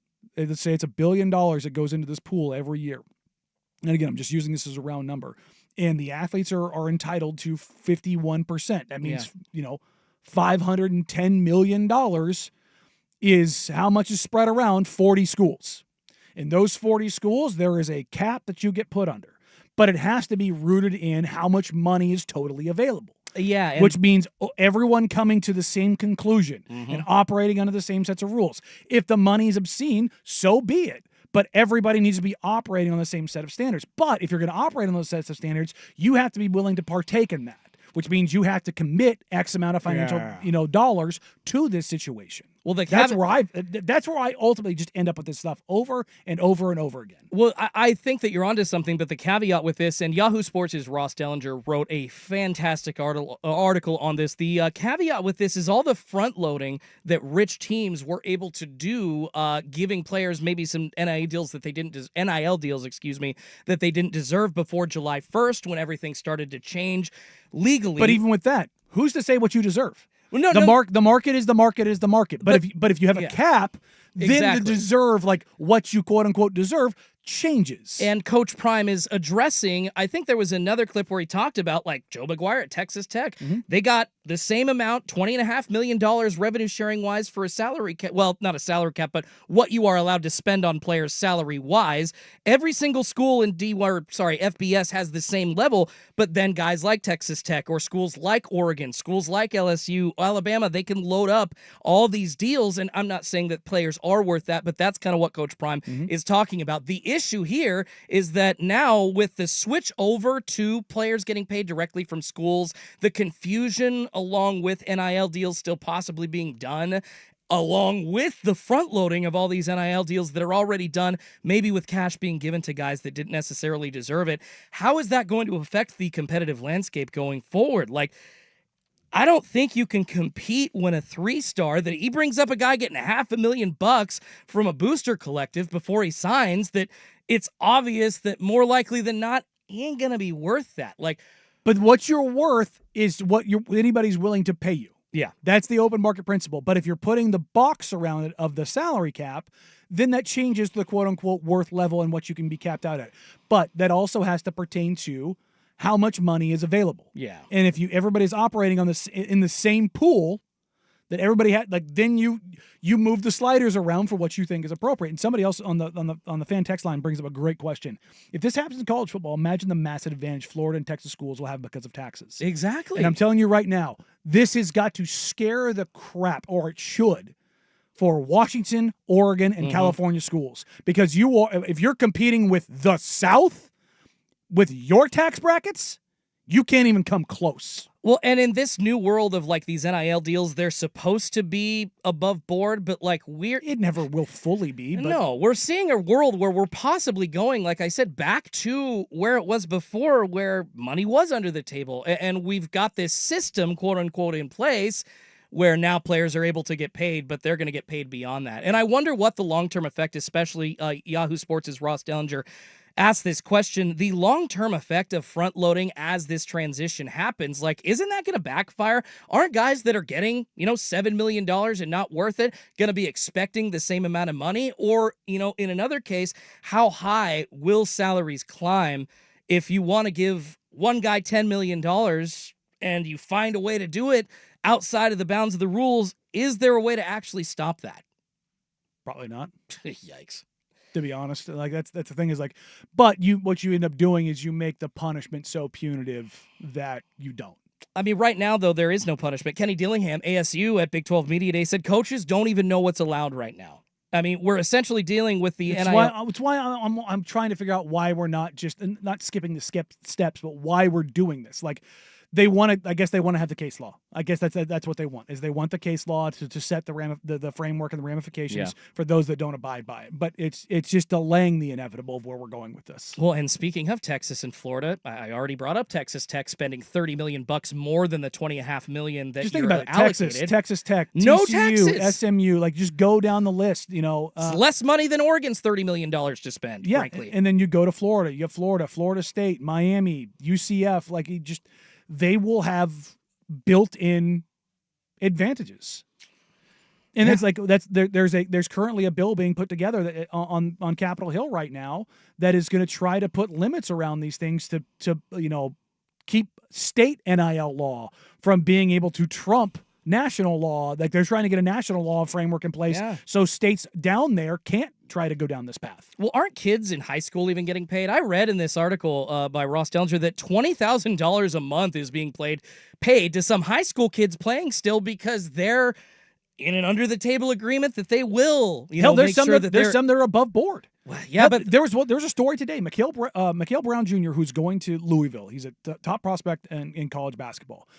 Adidas has a AAU team called Mikhail Brown Elite. He has not played a second in college or the NBA, and he already has his own team, which means he's getting paid to do that without ever having played even in college. This is wacky, Danny. Like there are above board deals for college seniors right now where they're getting basically it's like commitment bonuses. So Nemec was in here. We were talking about this. Like, hey, we want you to commit, and if you commit, we'll go ahead and give you a piece of this early. You'll get $20,000 a month. But here's the deal. If you decommit and go somewhere else, you got to pay us that money back. Like this, like it is so deep and so convoluted right now. It's like, just put the freaking framework together and skip the BS. Well, and along with, I'll bring up, I think Dusty pulled the clip, the fines that players are having to pay if they do something incorrect. Like, you really could have your ball with you, don't have your laptop with you, don't make weight, don't make gym appearances, you're late to a meeting. Those happen in all levels of sports, of course, in the professional ranks in college football. Like, that's not new. But to make that worth $5,000 is... Well, yeah, Florida State was one of the schools that was, just so over the top. $2,500 for missing weight. It was like, wait, what? Like, that's the thing is I always use this idea of the sliders, the 0 to 100 of where this stuff lands. There's no framework. You can go for anywhere from 0 to 100, and you need to put something around it. Yeah, I mean, if you don't, this kills Kansas State, Oregon State trying to compete, Washington State, any of these schools that aren't not even blue blood elite, but second tier. If you're a third tier program in college football right now, good freaking luck, because you don't have any money outside of that $20.5 million that you are allocated from revenue sharing. It's just A new system, but it seems like it's a new system, Danny, with old tactics. And college football coaches don't really know what's happening. It's kind of turning into the wild, wild west as it was before. And we thought NIL would fix it. Dion's right. It's not. The Big 12 coaches, along with him, calling it out. Who's going to do something about it? Governors of the NCAA, the new entity No, I mean, that the is NCAA supposed not to. gonna do anything No, with this. because there's now new entities that are policing the this whole NIL. CSC, Yeah, yeah. whatever. Yeah, you're not going to do S. Yeah. All right, let's move on. Stick with the theme of salary caps, though. Will there ever be one, or maybe even a salary floor in Major League Baseball? Danny and Schultze on Danny and Dusty, 1080 The Fan.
You guys like sports cards out there listening? I know I love me. I've got a pretty big collection of sports cards, but I love me certain rookie cards, certain players that I like to build collections of. If you are into that kind of thing, you can win a pair of tickets to the Front Row Card Show. It's happening July 19th and 20th at the Oregon Convention Center. And we've got your chance to win this week if you listen all week. And, of course, it's Thursday, so it's one of your last chances to win. And text the keyword, what is it? Is it text the, it says listen, text card. There we go. Text card to 503-864-6FAN. That's 503-864-6326. Text card, CARD now for your chance to win a pair of tickets to the Front Row Card Show July 19th and 20th at the Oregon Convention Center.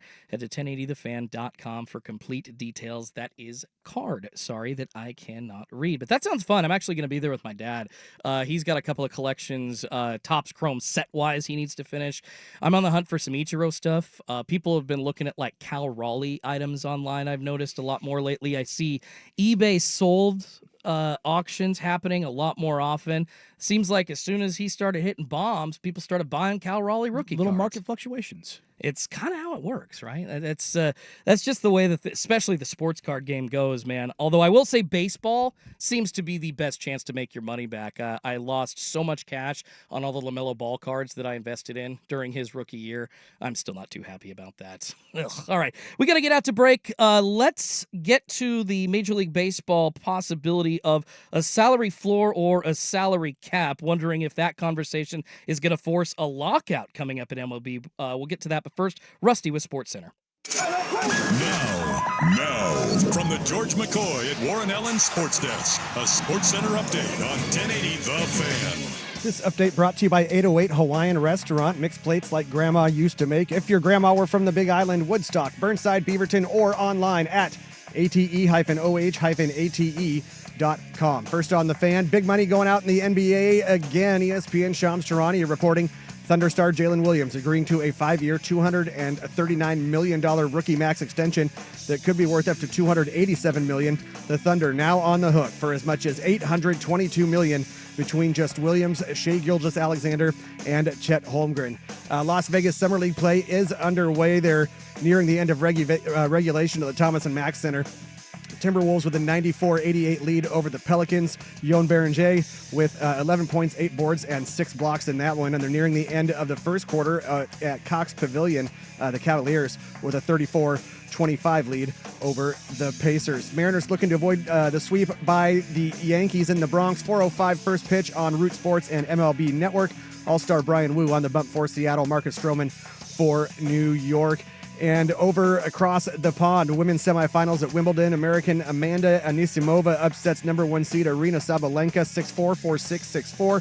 She'll face number 8 seed Iga Swiatek in the final. She beat Belinda Bencic 2-love. More sports scores and stories in 30 minutes. I'm Jeff Rust from the George McCoy at Warren Allen Sports Desk. Hurt and missing work, insurance companies acting like jerks. Don't call your mom. Call George McCoy at warrenallen.com. The Fan is live on YouTube and Twitch. And now, Window Nation brings you on-demand videos. Watch Window Nation's window into 1080 The Fan.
Well, Danny, is Major League Baseball headed towards another stoppage? Feels like a major labor fight is coming. Of course, the issue at the center of that is, as it always has been for Major League Baseball, a salary cap. If you gave me $100 and you said you could split it, hedge it, do whatever you want to do, I'm putting all 100 on a work stoppage. Yeah, so you don't think that... I don't think there's a chance in hell we don't get a work stoppage. What's the end of the CBA, 2026? You don't think that they're going to get something done before that expires? They're talking about a possible work stoppage during an off season, how that doesn't really affect too much because it happened in, 21, 22. Yeah. They missed a week of spring training games and got back on it. But everybody, of course, if you are a diehard baseball fan like I am, remembers the 1994 or has heard about or read about the 1994 strike, essentially owners trying to force a salary cap on a player. Players said F you, and then it got even more contentious because they tried to bring replacements in, and that unfortunately forced another months-long negotiation to start after that. It was just bad for everybody, but the salary cap and, frankly, a salary floor, Danny, they need to happen in Major League Baseball. There's going to be no parity outside of New York and L.A. otherwise. No, and look, it is a bummer in the sense of that the crappy owners of baseball are allowed to continue to be crappy. Yeah. But that also shouldn't allow for the Mets, Yankees, Dodgers, and to an extent the Padres to just spend. There is no sport in North America where spending is more directly correlated with winning, with the exception of the Mets because they just got hit with that Mets demon of injuries and everything else. But everybody talks about, well, the Giants did it. I'm like, well, the Giants did it early, and then they paid everybody. You go back in the last 10 or 15 years, the only team below the 15th, which is middle of the road pay-wise, that won the World Series was the 2015 Kansas City Royals. There you go, Isaac Everett Robb. Yeah. Like, that is literally the one example. Nobody else has done it. The Giants were above that threshold for the first two. The second two, they weren't. They were, I believe they were 8th and 7th or 8th and 6th, something along those lines. They're both top 10 payrolls. Yeah. Like, you can draw a straight line. In baseball, if you spend, you win. That's in modern baseball, that is the case. Now, it doesn't mean you're going to win the World Series, but you'll win games. You will get to the playoffs. And if you win games, you put yourself on an opportunity to win a title. It's that simple. The Dodgers spending an inordinate amount of money on Shohei Ohtani and Mookie Betts and Freddie Freeman and all, everything that they've done. They've got 4 MVPs on their roster. I don't begrudge them because that's what the current CBA allows for. But number one, you need to put the salary floor in place because what that will probably do is the broke boy owners and the god-awful owners of Major League Baseball. Pittsburgh, Seattle, Pittsburgh, Seattle, Cincinnati, Tampa Bay. Both Florida teams, Colorado. Who am I missing in here? Who's the complete... The A's. The A's. Thank you. Or wherever the hell they're going to be. Wherever they're playing. They need to go. Every one of those owners needs to go. Every single one of them needs to go. So for the betterment of the game, and a way that you do that is you put a salary floor of $85 million in. And I think that would increase parity immediately in MLB. But do you not only need to put like a salary floor in, Danny, but I think we were talking in the NBA. I asked you the other day, is there like a minimum number of staff or scouts or trainers? You can't impose that. It's just that's where good teams will thrive. That when the teams that have the bigger staffs, the bigger support, the bigger X, Y, and Z, and which teams have private planes or chartered planes or better forcing them to have a baseline of that, I think, is there's a baseline, workable, right? But look at the Hunt family in the NFL. They have the worst locker room and the worst family support, and everybody talks about, it's just great. Like the players are there, like this sucks. Like our locker room's from the '60s. Meanwhile, the Hunt family's just got building a 3-story suite in Arrowhead Stadium. Cincinnati still doesn't provide childcare for their players. Like, it's ridiculous. There's like that's where you get these the cheap bleep owners, that you can't legislate out, but you can legislate out in the CBA the contract level, and that puts a salary floor on teams. But also you have to put some sort of salary cap. And if they do this, what they need to make sure of is they avoid the mistakes of the NBA.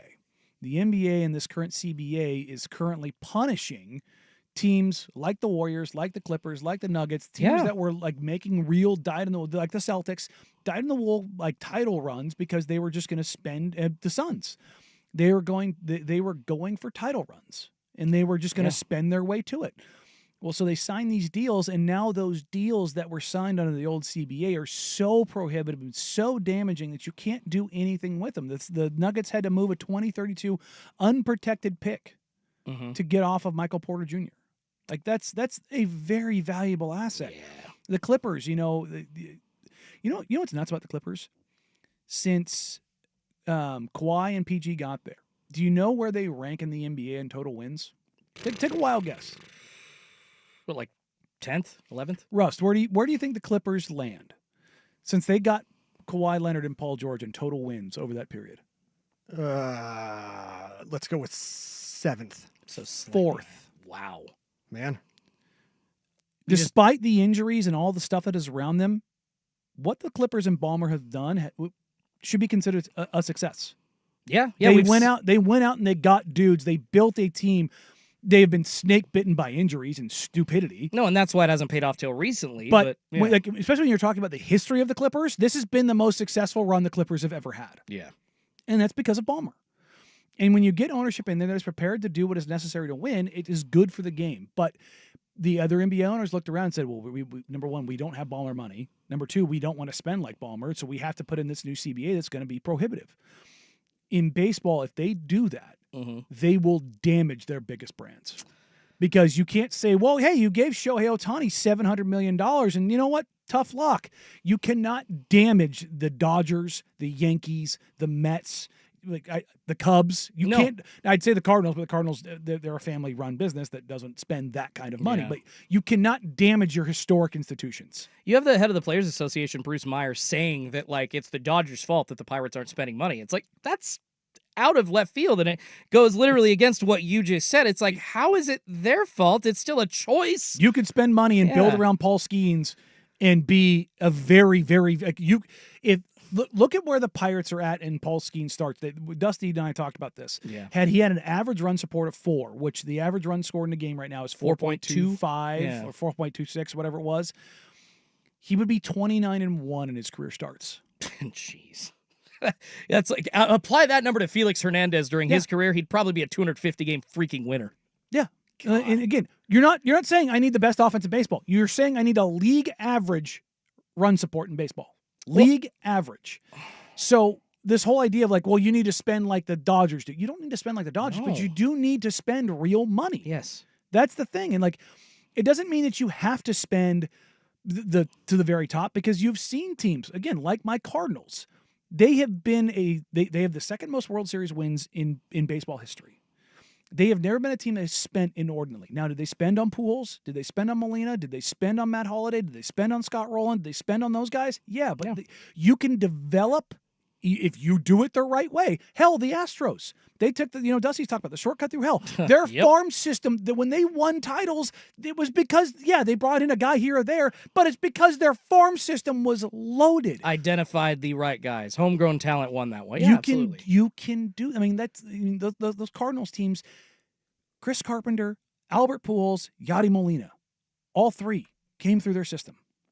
Yeah, they added to it, but those are system guys. Yeah, but I think and again, you don't need to get 3 Hall of Famers in your system, but like, it shows you don't have to, like, it doesn't have to be free agency. You can pay guys that come up through your system, which the Colorado Rockies do not do. The Pittsburgh Pirates do not. Like, these teams have operated. The Cincinnati Reds, like, each one of these teams has had guys that are just absolute studs and stars. Yeah, and they leave.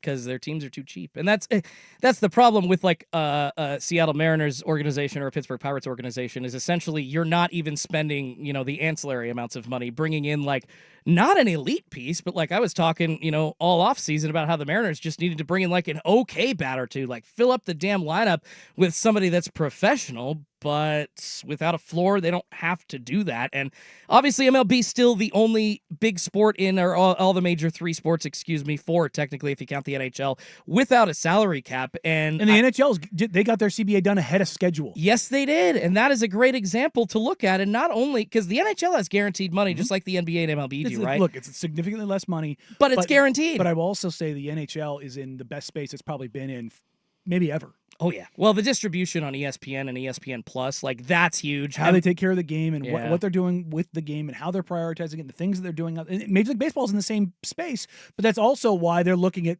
doing what they need to do. And again, they need to learn from the NBA, and they need to, like, use the Dodgers as an example. Shohei's got that money that's so much of it's deferred to the back of his contract. You can't, like, just come around and go, well, hey, you're the biggest brand in baseball, we're going to punish you.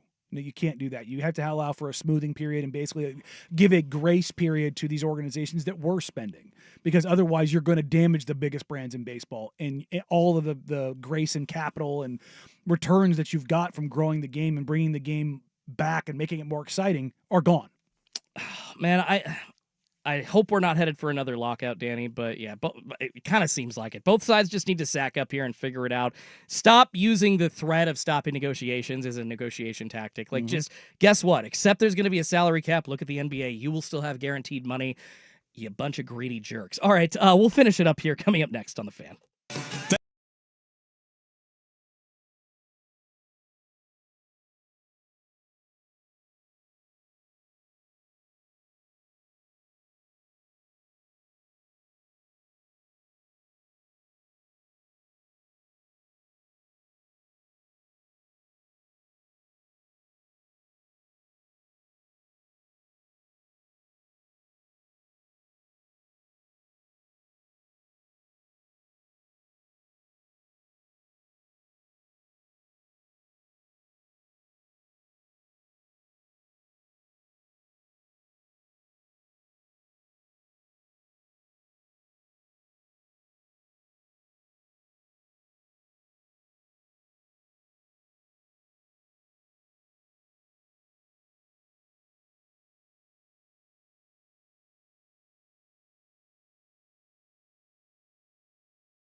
Been a fun Thursday show. A lot of salary cap and money talk. That wasn't my intention, but it was literally on the top of every single sports headline page that I saw. We couldn't avoid it. It's sports business season. It's summer. This is when this stuff happens. Well, it's really cool, too, because there are now entities like Front Office Sports. Like, if you haven't visited that website, go. Not only do they cover, all the moves happening in leagues and, like, with the X's and O's and stuff, but they, at frontofficesports.com, really do a great job of giving you the behind-the-scenes work and what's happening, the nitty-gritty of how teams are run and just the things that we didn't really get, I would say, like, on our phone. Like, we got used to just getting box scores and, like, a, anonymous source.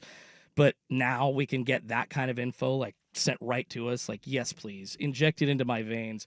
Lots of good stuff, though, and hopefully MLB won't get to a work stoppage, but unfortunately feeling like that is the direction that they're going to go. Their CBA ends in 2026. All right, Danny, got a couple minutes left. Summer League tonight, Cooper Flagg taking on Bronny James. Big old debut for him, and tickets are actually sold out. That's not a surprise. No. LA's playing, and you could have put him against... You could put LA against anybody and it was going to sell out, but putting Cooper Flagg in there, they decided to go for all the clicks. So are all those LA people the ones buying the $3,000 courtside seats that everybody was talking about? I mean, there's probably somebody from Dallas that is flying out there, but this is part of what I was talking about. What used to be kind of the hidden gem of Summer League has become very commercialized. It is what it is. It's a bit of a bummer. I don't like that. I'm not leaving until the morning. I'm going to watch the game tonight. Yeah. Watch Cooper Flagg. He's a minus 200 right now to win Rookie of the Year. And my God. That number's only going to get bigger. Can you put like all right, make sure it's money that you can lose, but I would bet the house that I don't own on Cooper Flagg winning Rookie of the Year at this point. Obviously, injuries can happen. That's the thing. That would suck. That's the only thing that could derail this is that. And that's, always the value proposition when you're talking about long run bets or something along those lines. But that's why the number's not higher. I've got a very small-sized unit. Oh, thank you so much. By the way, reminding me that, yes, this is where I usually throw in my daily DGen picks, so I will do that. My unit size is $7. I am no longer saying the combination of words that I just said. 1080 has that forever. It is locked into the zeitgeist of this radio station. You're welcome. Yeah, appreciate you, Rusty. Hey, you know what? I did it. I opened the door for you, so that's what it is. Speaking of Cooper Flagg, my lean of the day, I think he's going for 20-plus tonight in his debut. It's kind of a gamble, but plus 115, I threw $20 on it, trying to double my bet to near 50 or something like that, but I thought that was a decent one. Lock of the day for me, Mariners money line versus the Yankees with all-star pitcher Brian Wu on the mound. Well, you've got the battle of the international whites going on right now as Nikola Topic and Yegor Demon are getting underway in Oklahoma City and Brooklyn. I'm sure you can find a nice little prop bet on the on the battle of the white dudes. Oh, I am so excited, man. Get me some basketball betting action again tonight. Appreciate you all for listening. That's going to do it for this episode of Danny and Dusty. Thank you, Danny, for having me. Appreciate you. A blast per usual. Rusty, appreciate you doing all the heavy lifting, making us sound good. Coming up, 4 hours of power from their mouths to your ears. Prime Time with Isaac and Suk is next here on 1080 The Fan. Have a great rest of your Thursday, everybody. Bye. Texting enrolls you into reoccurring automated text